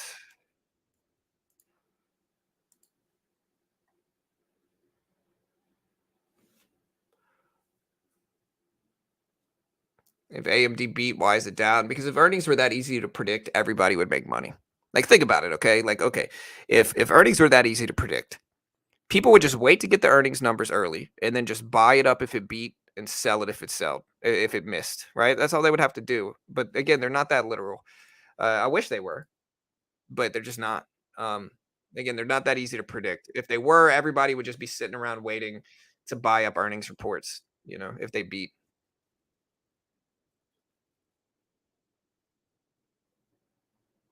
All right. The Sound check. AMD first quarter 2023 earnings conference call. If anyone should require operator assistance, please press star zero on your telephone keypad. A question and answer session will follow the formal presentation. As a reminder, this conference is being recorded. It's now my pleasure to turn the call over to Ruth Cotter. Please go ahead, Ruth. Thank you, and welcome to AMD's first quarter 2023 financial results conference call. By now, you should have had the opportunity to review a copy of our earnings press release and accompanying slideware. If you've not reviewed these documents, they can be found on the investor relations page of amd.com. We will refer primarily to non-GAAP financial measures during this call. The full non-GAAP to GAAP reconciliations are available in today's press release and slides posted on our website. Participants on today's conference call are Dr. Lisa Su, our Chair and Chief Executive Officer, and Jean Hu, our Executive Vice President, Chief Financial Officer, and Treasurer. This is a live call and will be replayed via webcast on our website. Before we begin today's call, we would like to note that Jean Hu will attend the JP Morgan Annual Technology, Media, and Communications Conference on Tuesday, May 23rd. Dan McNamara, Senior Vice President and General Manager, Server Business Unit, will attend the Bank of America Global Technology Conference on Tuesday, June 6th. And our second quarter 2023 quiet time is expected to begin at the close of business on Friday, June 16th.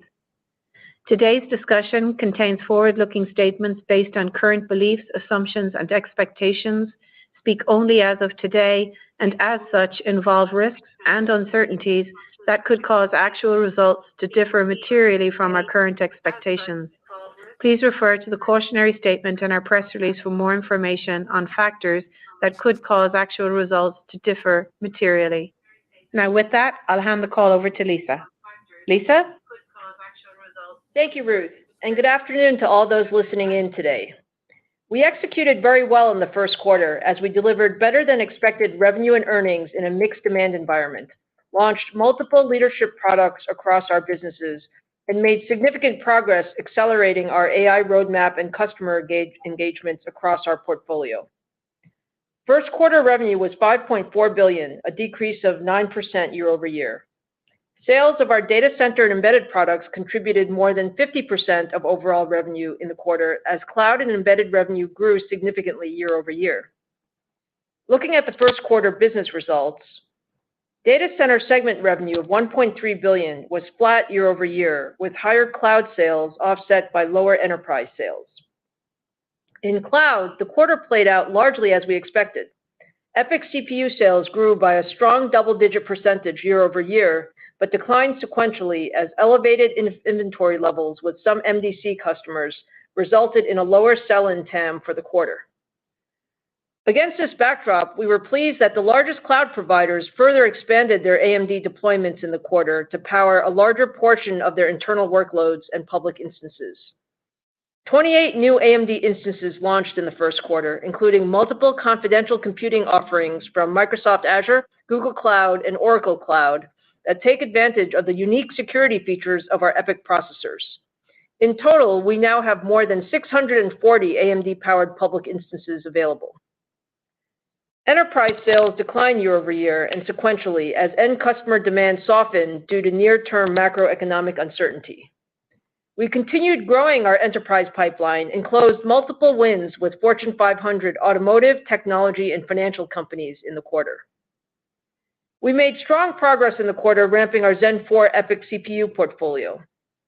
All of our large cloud customers have Genoa running in their data centers and are on track to begin broad deployments to power their internal workloads and public instances in the second quarter. For the enterprise, Dell, HPE, Lenovo, Supermicro, and other leading providers entered production on new Genoa server platforms that complement their existing third-gen EPYC platforms.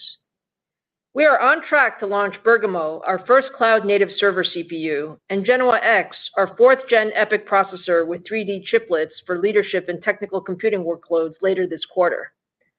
Although we expect server demand to remain mixed in the second quarter, we are well positioned to grow our cloud and enterprise footprint in the second half of the year based on the strong customer response to the performance and TCO advantages of Genoa, Bergamo, and Genoa X.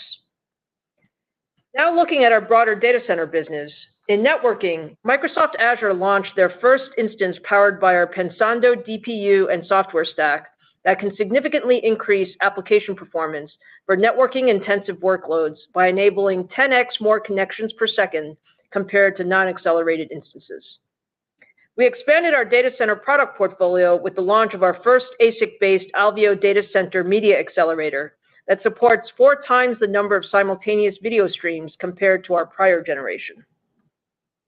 In supercomputing, the Max Planck Society announced plans to build the first supercomputer in the EU powered by 4th-gen EPYC CPUs and Instinct MI300 accelerators that is expected to deliver a 3 times increase in application performance and significant TCO improvements compared to their current system. Our AI activities increased significantly in the first quarter, driven by expanded engagements with a broad set of data center and embedded customers. We expanded the software ecosystem support for our Instinct GPUs in the first quarter, highlighted by the launch of the widely used PyTorch 2.0 framework, which now offers native support for our ROCm software. In early April, researchers announced they used the Lumi supercomputer powered by 3rd-gen EPYC CPUs and Instinct MI250 accelerators to train the largest Finnish language model to date. Customer interest has increased significantly for our next-generation Instinct MI300 GPUs for both AI training and inference of large language models.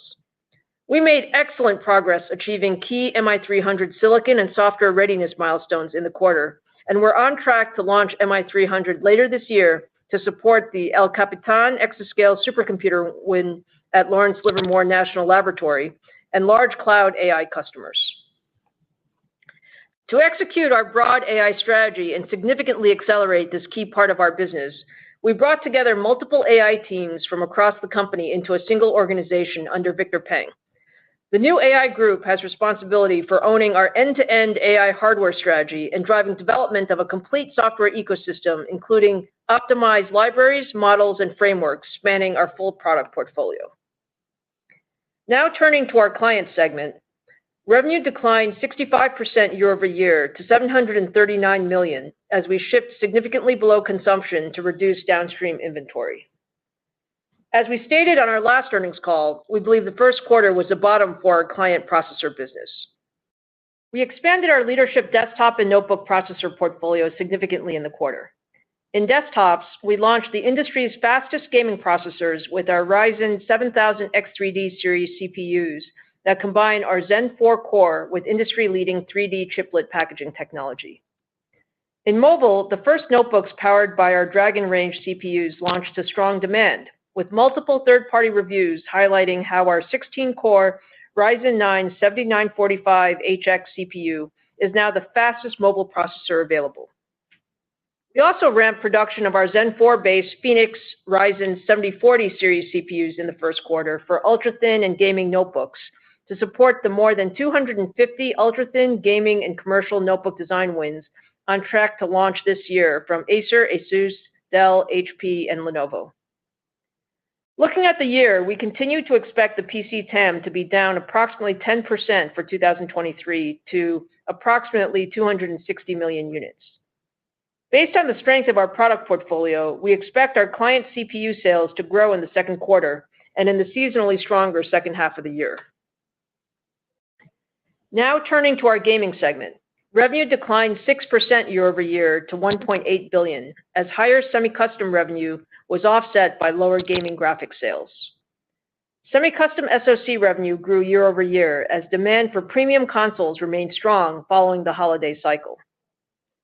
In gaming graphics, channel sell-through of our Radeon 6000 and Radeon 7000 series GPUs increased sequentially. We saw strong sales of our high-end Radeon 7900 XTX GPUs in the first quarter, and we're on track to expand our RDNA 3 GPU portfolio with the launch of new mainstream Radeon 7000 series GPUs this quarter. Looking at our embedded segment, revenue increased significantly year over year to a record $1.6 billion.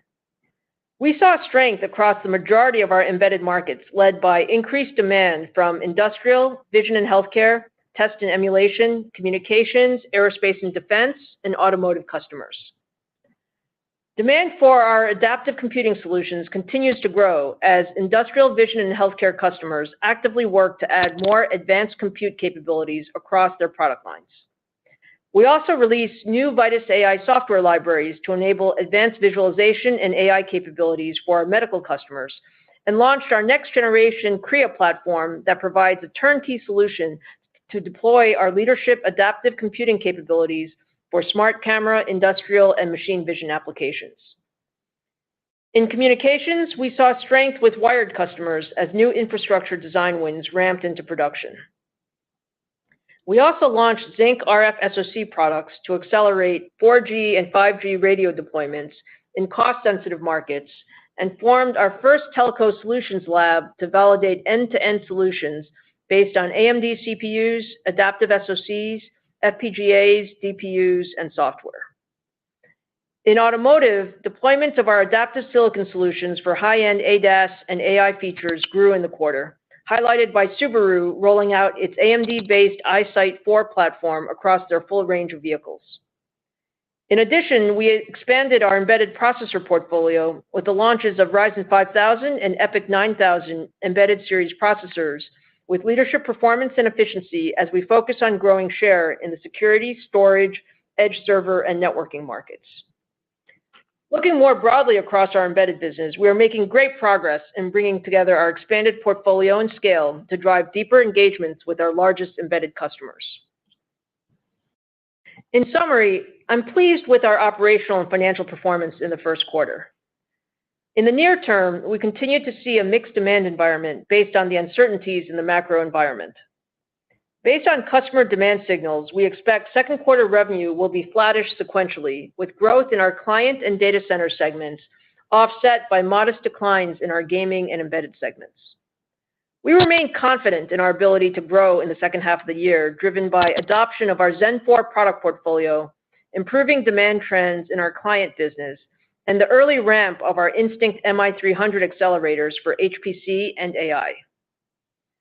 Looking longer term, we have significant growth opportunities ahead based on successfully delivering our roadmaps and executing our strategic data center and embedded priorities, led by accelerating adoption of our AI products. We are in the very early stages of the AI computing era, and the rate of adoption and growth is faster than any other technology in recent history. And as the recent interest in generative AI highlights, bringing the benefits of large language models and other AI capabilities to cloud, edge, and endpoints requires significant increases in compute performance. AMD is very well positioned to capitalize on this increased demand for compute based on our broad portfolio of high-performance and adaptive compute engines, the deep relationships we have established with customers across a diverse set of large markets, and our expanding software capabilities. We are very excited about our opportunity in AI. This is our number one strategic priority, and we are engaging deeply across our customer set to bring joint solutions to the market, led by our upcoming Instinct MI300 GPUs, Ryzen 7040 series CPUs with Ryzen AI, Zynq UltraScale Plus MPSoCs, Alveo V70 data center inference accelerators, and Versal AI adaptive data center and edge SoCs. I look forward to sharing more about our AI progress over the coming quarters as we broaden our portfolio and grow this strategic part of our business. Now I'd like to turn the call over to Jean to provide some additional color on our first quarter results. Jean? Thank you, Lisa, and good afternoon, everyone. I'll start with a review of our financial results for the first quarter and then provide our current outlook for the second quarter of fiscal 2023. As a reminder, for comparative purposes, first quarter 2022 results included only partial quarter financial results from the acquisition of Xilinx, which closed in February 2022. Revenue in the first quarter was $5.4 billion, a decrease of 9% year-over-year, as embedded segment strength was offset by lower client segment revenue. Gross margin was 50%, down 2.7 percentage points from a year ago, primarily impacted by client segment performance. Operating expenses were $1.6 billion, increasing 18% year-over-year, primarily due to inclusion of a full quarter of expenses from Xilinx and the Pensando acquisitions. Operating income was 1.1 billion, down 739 million year-over-year, and the operating margin was 21%. Interest expense, taxes, and other was 128 million. For the first quarter, diluted earnings per share was 60 cents due to better than expected revenue and operating expenses. Now turning to our reportable segment for the first quarter. Starting with the data center segment, revenue was 1.3 billion, flat year-over-year, driven primarily by higher sales of EPYC processors to cloud customers, offset by lower enterprise server processor sales. Data center segment operating income was 148 million, or 11% of revenue, compared to 427 million, or 33% a year ago. Lower operating income was primarily due to product mix and increased R&D investments to address larger opportunities ahead of us. Client segment revenue was 739 million, down 65% year-over-year, as we shipped significantly below consumption to reduce downstream inventory. We expect improvement in second quarter client segment revenue and a seasonally stronger second half. Client segment operating loss was 172 million, compared to operating income of 692 million a year ago, primarily due to lower revenue. Gaming segment revenue was 1.8 billion, down 6% year-over-year. Semi-customer revenue grew double-digit percentage year-over-year, which was more than offset by lower gaming graphics revenue. Gaming segment operating income was 314 million, or 18% of revenue, compared to 358 million, or 19% a year ago. The decrease was primarily due to lower gaming graphics revenue. Embedded segment revenue was 1.6 billion, up 967 million year-over-year, primarily due to full quarter of Xilinx revenue and strong performance across multiple end markets. Embedded segment operating income was 798 million, or 51% of revenue, compared to 277 million, or 46% a year ago, primarily driven by the inclusion of a full quarter of Xilinx. Turning to the balance sheet and the cash flow. During the quarter, we generated 486 million in cash from operations, reflecting our strong financial model despite the mixed demand environment. Free cash flow was 328 million. In the first quarter, we increased the inventory by 464 million, primarily in anticipation of the ramp of new data center and client product in advanced process nodes. At the end of the quarter, cash equivalents, and short-term investment were 5.9 billion, and we returned 241 million to shareholders through share repurchases. We have 6.3 billion in remaining authorization for share repurchases. In summary, in an uncertain macroeconomic environment, the AMD team executed very well, delivering better than expected top-line revenue and earnings. Now turning to our second quarter 2023 outlook. We expect revenue to be approximately 5.3 billion, ±300 million, a decrease of approximately 19% year-over-year, and approximately flat sequentially. Year-over-year, we expect the client, gaming, and the data center segments to decline, partially offset by embedded segment growth. Sequentially, we expect client and data center segment growth to be offset by modest gaming and embedded segment declines.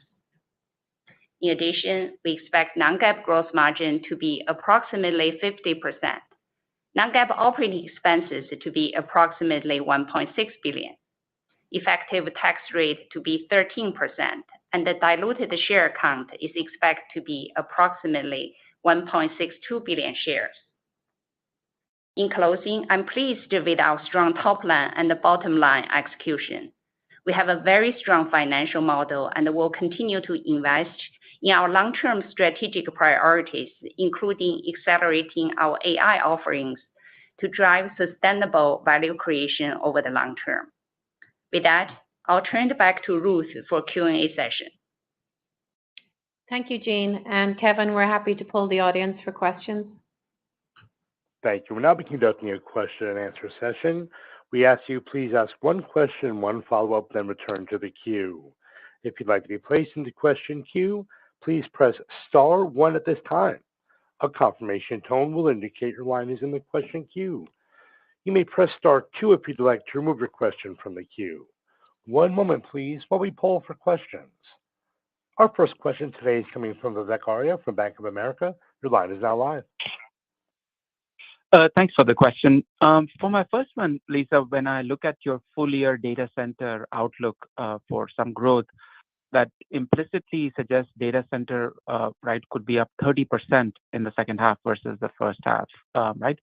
And I'm curious, what is your confidence and visibility and some of the assumptions that go into that view? Is it you think there is a much bigger ramp in the new products? Is it enterprise recovery? Is it pricing? So just give us a sense for how we should think about the confidence and visibility of the strong ramp that is implied in your second half data center outlook.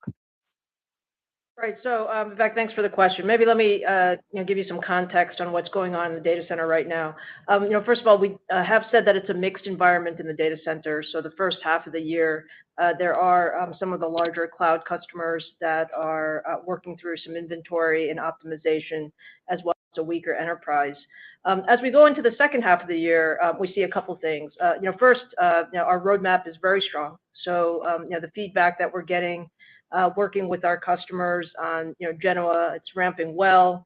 It is, very differentiated in terms of TCO and overall performance. So we think it's very well positioned. Much of the work that we've done in the first half of the year, in the first quarter and here in the second quarter, is to ensure that we, complete all of that work such that we can ramp across a broader set of workloads as we go into the second half of the year. And then I would say, from a overall market standpoint, I think, enterprise will still be mixed with the notion that, we expect some improvement, depends a little bit on the macro, situation. And then as we go into the second half of the year, in addition to Genoa, we're also ramping Bergamo. So that's on track to launch here in the second quarter, and we'll ramp in the second half of the year. And then as we get towards the end of the year, we also have our GPU ramp of MI300. So, with that, we start the ramp in the fourth quarter of our supercomputing wins, as well as our early cloud AI wins. So those are all the factors. Of course, we'll have to see how the year plays out, but we feel very good about how we're positioned from an overall product and roadmap standpoint for data center. All right. And for my follow-up, Lisa, how do you see the market share evolve in the data center in the second half? Do you think that the competitive gap between your and your competitors' products has that narrowed, or you still think that in the second half you have a chance to gain market share in the data center? Yeah, absolutely, Vivek. Well, I mean, we've gained share nicely, over the last 4 years. When you look at our data center progression, it's actually been pretty steady. As we go into the second half of this year, I think we continue to believe that we have a very strong competitive position. So we do think that positions us well to gain share. In the conversations that we're having with customers, I think they're enthusiastic about Zen 4 and what it can bring into cloud workloads as well as enterprise workloads. I think actually Genoa is extremely well positioned for enterprise where we have been underrepresented. So we feel good about the roadmap. I mean, obviously it's competitive, but we feel very good about our ability to continue to gain share. Thank you, Lisa. Thank you. Next question is coming from Toshiya Hari from Goldman Sachs. Your line is now live. Hi, good afternoon. Thank you so much for taking the question. Lisa, I wanted to ask about the embedded business. It's been a really strong business for you since the acquisition of Xilinx. You're guiding the business down sequentially in Q2. Is this sort of the macro, slash cycle kicking in, or is it something supply related? If you can kind of expand on, the Q2 outlook there and your expectations for the second half, that would be helpful. Thanks. Yeah, absolutely, Toshiya. So first, thanks for the question. I mean, I think the embedded business has performed extremely well over the last 4 or 5 quarters. Q1 was another record for the embedded business. When we look underneath it, there is a broad set of market segments that we have exposure to, and the majority of them are actually doing very well. Our thought process for sort of modest decline into Q2 is that we did have a bunch of backlog that we're in the process of clearing, and that backlog will clear in Q2, and then we expect that the growth will moderate a bit. We still very much like the positioning of sort of our aerospace and defense, our industrial, our test and emulation business, our automotive business. We expect wireless trends to be a little bit weaker, as well as consumer trends. So those are kind of the puts and takes in the market. But I would say the business has performed well above our expectations. That's helpful. Thank you. And then as my follow-up, maybe one for Jean on the gross margin side of things. In your slide deck, I think you're guiding gross margins up half over half in the second half. Can you maybe speak to the puts and takes and the drivers as you think about gross margins over the next 6 to 9 months? Thank you. Yeah, thank you for the question. Our gross margin is primarily driven by mix. If you look at the first half, first quarter performance and second quarter guide, we are very pleased with the strong gross margin performance in both the data center and the embedded segment. We haven't been seeing headwinds from a client segment impacting our gross margin. Going to the second half, we do expect gross margin improvement because the data center is going up and the embedded continue to be relatively strong. The pace of improvement in the second half actually will be largely depend on the client segment. We think a client segment gross margin is also going to improve, but overall it's going to be below corporate average. So the pace of improvement of gross margin could be depend on the pace of the client business recovery in second half. But in the longer term, right, when we look at our business opportunities, the largest incremental revenue opportunities are going to come from data center and the embedded segment. So we are feeling very good about longer term gross margin going up continuously. Very helpful. Thank you. Thank you. Next question is coming from Aaron Rakers from Wells Fargo. Your line is now live. Yeah, thanks for taking the question. I've got 2 as well. I guess the first question going back on just like the cadence of the server CPU cycle with Genoa and Bergamo, and I think it's great to hear that you guys are on track to launch Bergamo here. But there's been some discussion here throughout this last quarter around some DDR5 challenges. I think there's PMEC issues. I'm just curious of how if those issues have presented themselves or how you would characterize the cadence of the ramp cycle of Genoa at this point. Yeah, sure, Aaron. So yeah, look, I think Genoa, we always said as we launched it that it would be a little bit more of a longer transition compared to Milan because it is a new platform. So it is the new DDR5, it's PCI Gen 5, and for many of our top customers, they're also doing other things other than upgrading the CPUs. So from that standpoint, I would say the ramp is going about as we expected. We've seen a lot of interest, a lot of customer engineering work that we're doing together in the data centers with our customers. We feel great about the set of workloads, and we see expansion in the workloads going forward. So overall, our expectation is particularly as we go into the second half, we'll see Genoa ramp more broadly, but Genoa and Milan are going to coexist throughout the year, just given sort of the breadth of platforms that we have.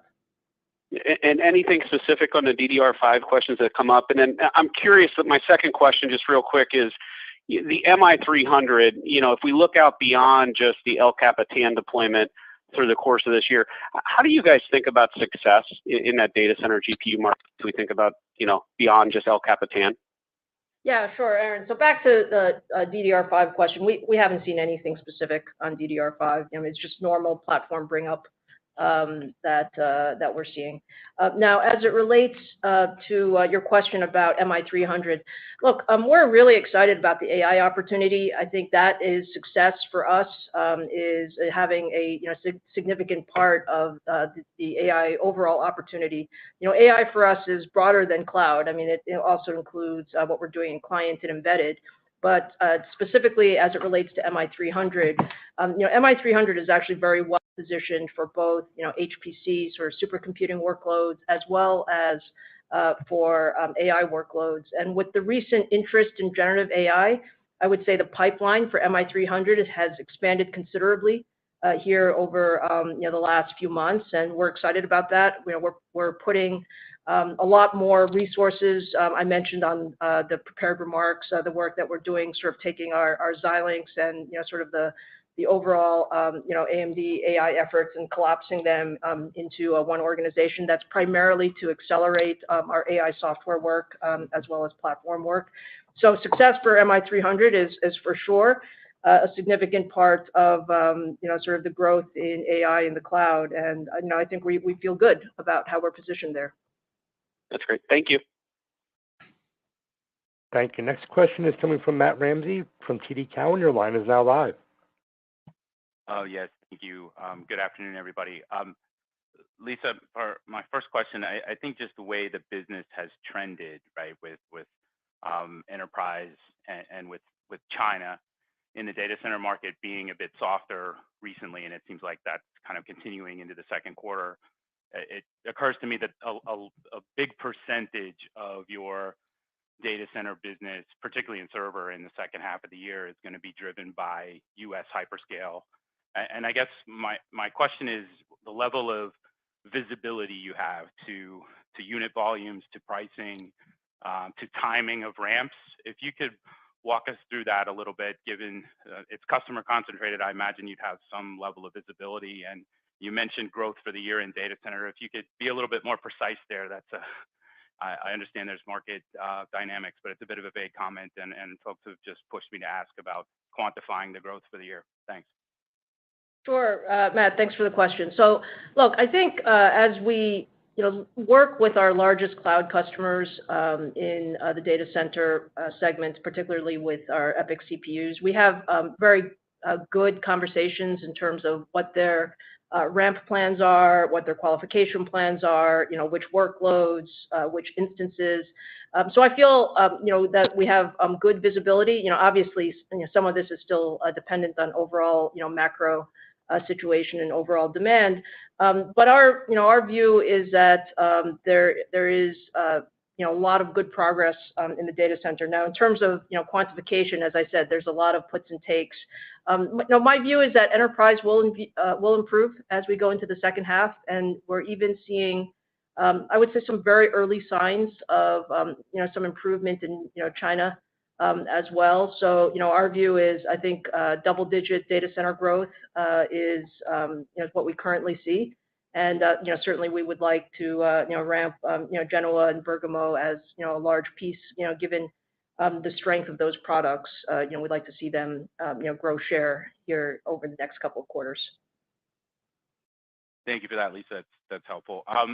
For my follow-up question, I think in the prepared scripts, we're obviously under shipping sell-through to clear the channel in the client business in the first half of the year. And I think the language that was used was seasonal improvements in the second half. So are you guys expecting to come back to shipping in line with sell-through, so to stop under shipping demand, and then for, on top of that, seasonal improvements in the market? Or and if you could just kind of help me think about the magnitudes and the moving pieces in client for the second half. Thanks.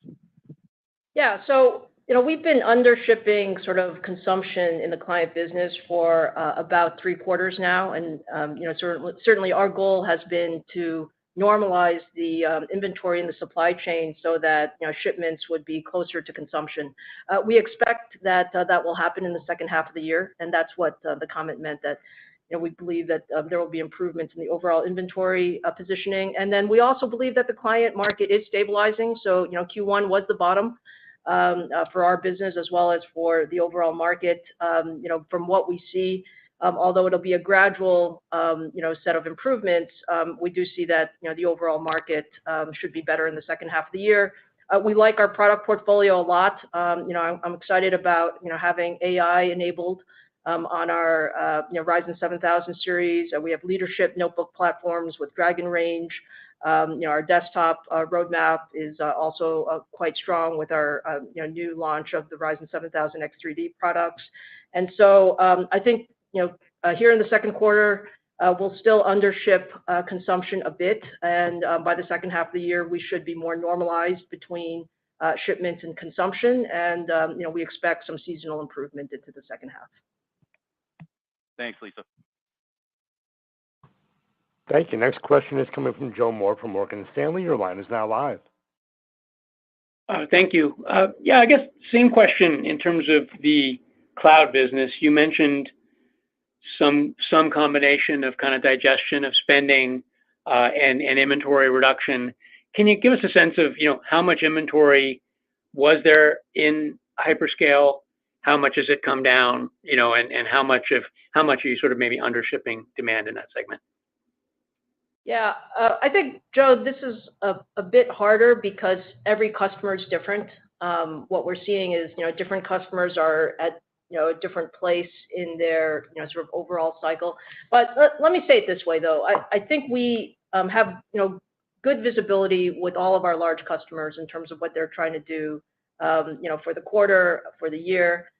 Obviously, some of that will depend on how the macro plays out.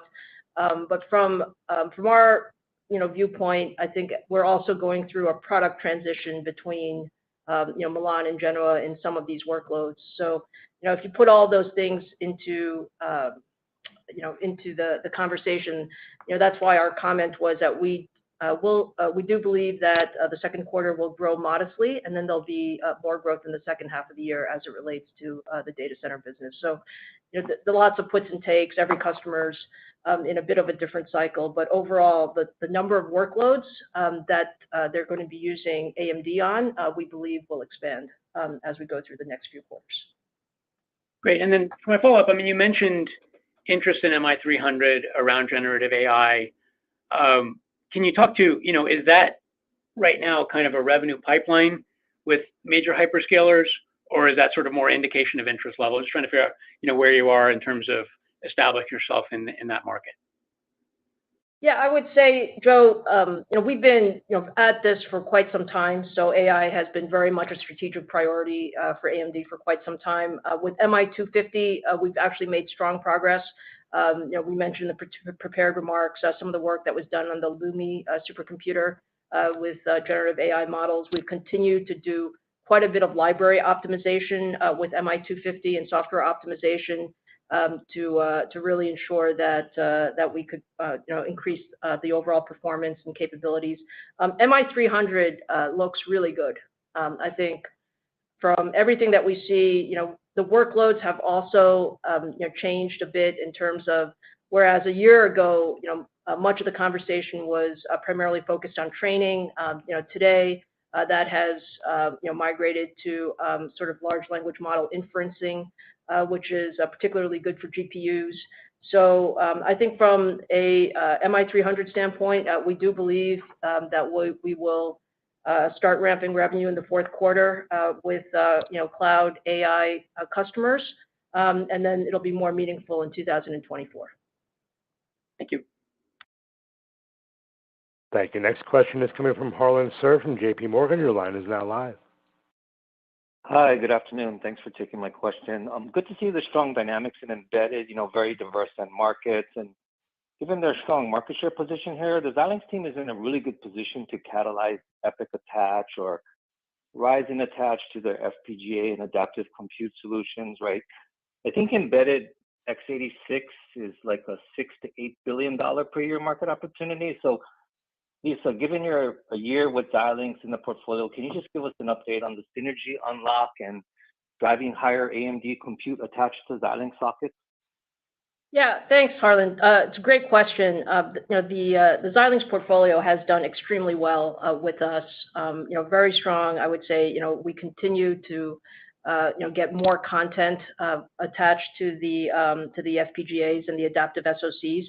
We have seen the beginnings of, good traction with the cross-selling, and that is, opportunity to take, both Ryzen and EPYC CPUs into the broader embedded market. I think the customers are very open to that.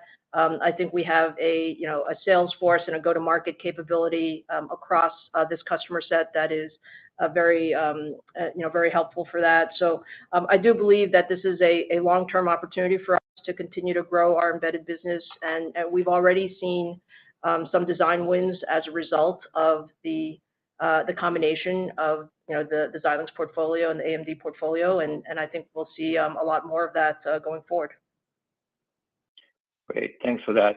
And in terms of other opportunities, there appears to be this trend towards more of your cloud and hyperscale customers opting to do their own silicon solutions around accelerated compute or AI offload engines, right? And if I look at it, right, there are less than a handful of the world's semiconductor companies that have the compute, graphics, connectivity, IP portfolio that you guys have, as well as the capabilities to design these very complex offload SoCs, right? Does the team have a strategy to try and go after some of these semi-custom or full-blown ASIC-based hyperscale programs? We do, Harlan, and I would put it more broadly. And the broader point is, I think we have a very complete IP portfolio across, CPUs, GPUs, FPGAs, adaptive SoCs, DPUs, and a very capable, semi-custom, team. And so, beyond hyperscalers, I think when we look at sort of higher volume opportunities, we think there are higher volume opportunities beyond game consoles that there are custom opportunities available. So I think that combination of IP is very helpful. I think it's a long-term opportunity, for us, and it's one of the areas where we think we can add value to our largest customers. Perfect. Thank you, Lisa. Thanks. Thank you. Next question is coming from Ross Seymour from Deutsche Bank. Your line is now live. Hi, thanks for letting me ask a question. Lisa, I just want to talk about the pricing environment in a general sense. You guys have done a great job of increasing the benefits to your customers and being able to raise prices, pass along cost increases, those sorts of things. But the competitive intensity and the weakness in the market, at least currently, seems that it could work against that. So in the near term and then perhaps exiting this year into the next couple of years, can you just talk about where you think pricing is going to go across both your data center market, most importantly, but then also in your client market? Yeah, I think, Ross, what I would say is a couple things. I think in the data center market, the pricing is relatively stable. And what that comes from is, our goal is to add more capability, right? So it's a TCO equation where, as we're going from, Milan to Genoa, we are adding more cores, more performance, and the performance per dollar that we offer to our customers is one where it's advantageous, for them to adopt our technologies and our solutions. So I expect that. I think in the client, business, given some of the inventory conditions in there, I think that, it's more a competitive environment. We're all, from my standpoint, we're focused on normalizing the inventory levels. And, with that normalization, the most important thing is to ensure that we get the shipments more in line with consumption, because I think that's a healthier business environment overall.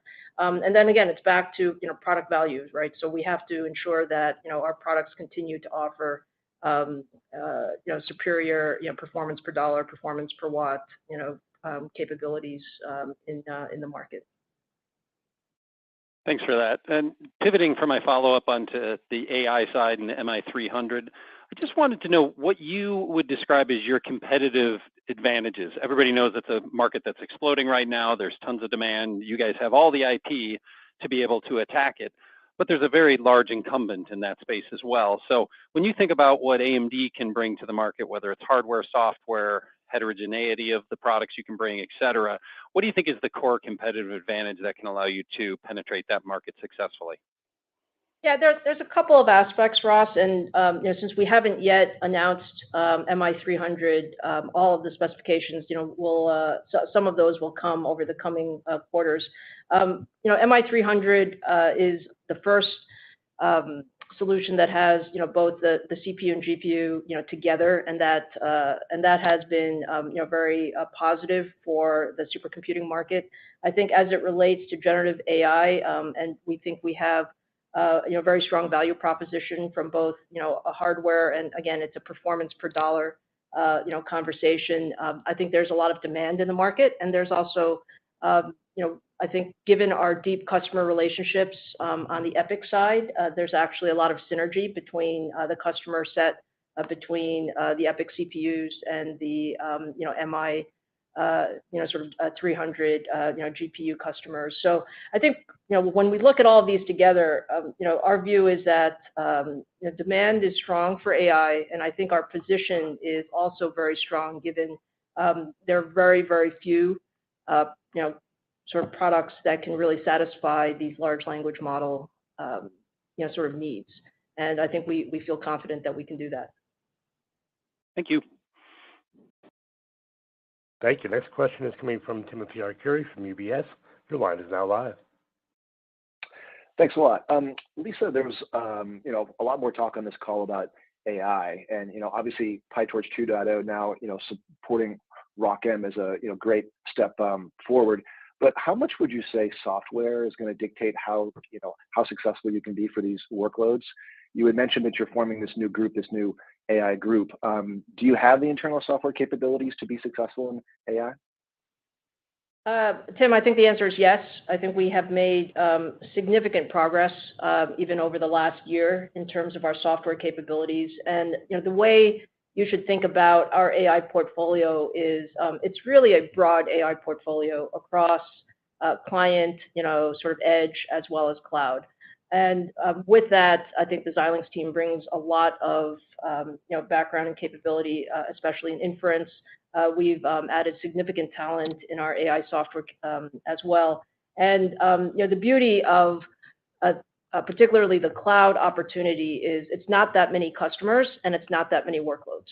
So when you have sort of very clear customer targets, we're working very, very closely with our customers on optimizing for a handful of workloads that generate significant volume. That gives us a very clear target for what winning is in the market. So we feel good about our opportunities in AI, and I'd like to say that it's a multi-year journey. So this is the beginning of what we think is a very significant market opportunity for us over the next 3 to 5 years. Thanks a lot. And I guess as my follow-up, so can you just give us a sense of sort of the overall profile that you see for revenue into the back half? I know you said that data center and embedded will be up this year. It sounds like data center, probably up double digits. But I also wanted to confirm that you think that total revenues also will be up this year over year. Right, Tim. So I think as we said, we're not guiding the full year, just given all the puts and takes.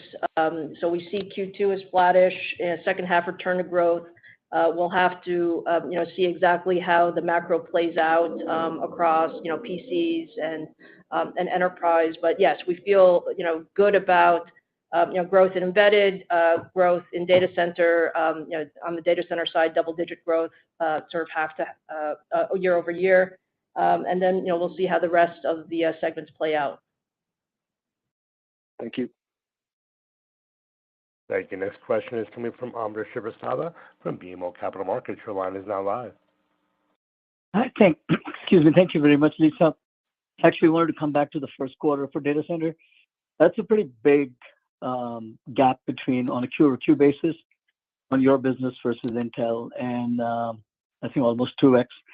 So it's the first time you would have lost share on a Q over Q basis in a long time. So could you please address that? And I acknowledge that quarters can be pretty volatile, but it seems to be a pretty large gap. And then for my follow-up, just remind us again, please, for the full year growth for data center, kind of what's embedded in the assumptions for cloud as well as enterprise. Thank you.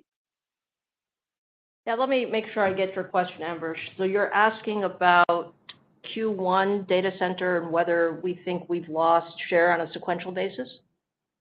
Right. If I look at just your report versus what Intel reported on a Q-over-Q basis, and clearly on a year-over-year basis, you have gained share. But I'm just comparing, down 14 versus what you reported, and so that would imply that you had a share loss versus them, unless the data center GPU and the Xilinx business was down significantly also on a Q-over-Q basis. Yeah.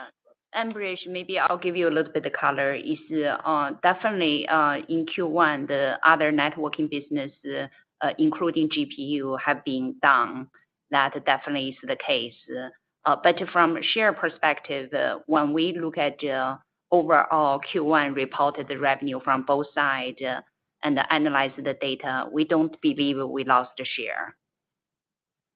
Yeah, that's right, Amber. So I think you just have to go through each of the pieces. But, I think from an EPYC or server standpoint, we don't believe we lost share. If anything, we might have, gained a little bit.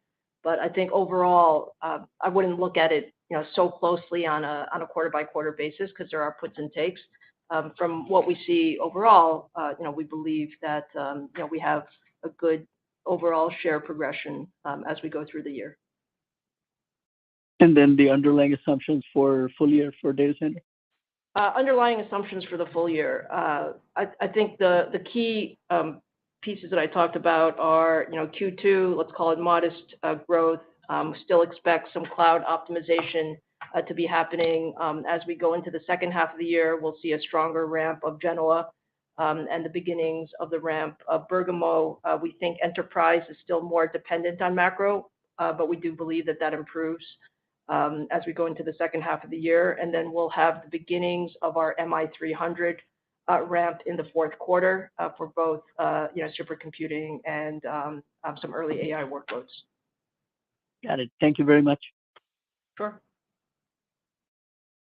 Thank you. Next question is coming from Stacy Rasgon from Bernstein Research. Your line is now live. Hi, guys. Thanks for taking my questions. For my first one, Lisa, can you just clarify this explicitly for me? So you said double-digit data center. Was that a full year statement, or was that a second half year-over-year statement, or was that a half-over-half statement for data center? Yeah, let me be clear. That was a year-over-year statement. So double-digit data center growth for the full year of 2023 versus 2022. Got it. Which, just given what you did in Q1 and sort of are implying for Q2, needs something like 50% year-over-year growth in the second half to get there. So you're endorsing those. You're endorsing that now? I am. Yeah, your math is right. Math is right. Okay. Thank you. For my second question, Jean, you made a comment on gross margins where you said the increase of gross margins in the second half was dependent on gross margins in client getting better. I just want to make sure, did I hear that right? And yes. Why should I expect client margins would get better, especially given what Intel has been doing in that space to protect everything? Why is that something that's going to happen? Yes, Stacy, that's a good question. The way to think about it is if you look at our Q1 gross margin and the Q2 guide around 50%, and as you know, both our data center and embedded have a very strong gross margin performance.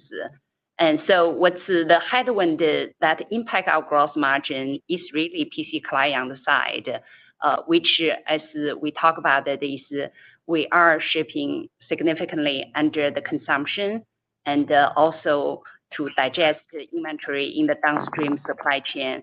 As you know, typically that's the time you get a significant pressure on the ASP side and on the funding side. That's why our gross margin in the client segment has been challenged. In second half, we know it's going to be normalized. That's a very important fact is when you normalize the demand and the supply, and we continue to plan a very competitive environment. So don't get us wrong on that front.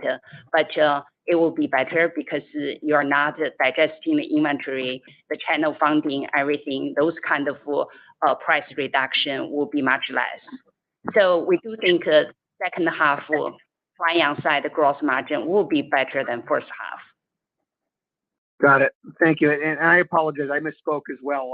50% half over half in data center, not year over year. So we're all doing it. Thank you very much. Appreciate it. Operator, we'll take 2 more questions, please. Certainly. Our next question is coming from Blaine Curtis from Barclays. Your line is now live. Hey, thanks for taking my question. I had 2. Maybe just start with following on Stacy's prior question. Could you just comment on what client ASPs did in the March quarter? I mean, I assume they're down a decent amount. Your competitor was down, but any color you could provide on what the environment was in March? Yeah, sure, Blaine. So the ASPs were down quite a bit on a year-over-year basis if you're talking about the the overall client business. And what that is that's also the client ASPs were higher in the first half of 22 if you just think about what the supply environment was or the demand environment was in that. And given that we're under shipping in the first quarter, the ASPs are lower.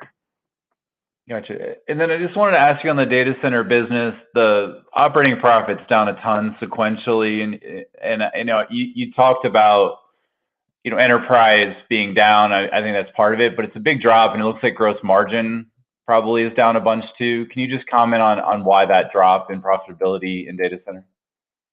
Yeah, Blaine, that's a good question. I think when you look at the year over year, you're absolutely right. Revenue is largely flattish, but operating margin dropped significantly. There are 2 major drivers. The first is we have increased the investment significantly, especially in networking and AI. As you may recall, we closed the Pensando last May or June. So this is the full quarter of Pensando expenses versus last year. Plus, we also increased GPU investment and the AI investment. That's all under the data center bucket. Secondly, I mentioned about product mix. Lisa said year over year, cloud sales grow double-digit significantly, and enterprise actually declined. So in Q1, our revenue in data center is heavily indexed to the cloud market versus last year in Q1. Typically, cloud gross margin is lower than enterprise. We do expect even in Q2, it will be more balanced, and going forward, we do think the enterprise side will come back. Thanks. But I guess the big decline was sequential. So I'm assuming cloud was down sequentially. Yeah, sequential, it's revenue. If you look at the revenue, it was down very significantly, right? And the mix also is a little bit more indexed to cloud sequentially too. Yeah, it's the same factors, Blaine. Yeah.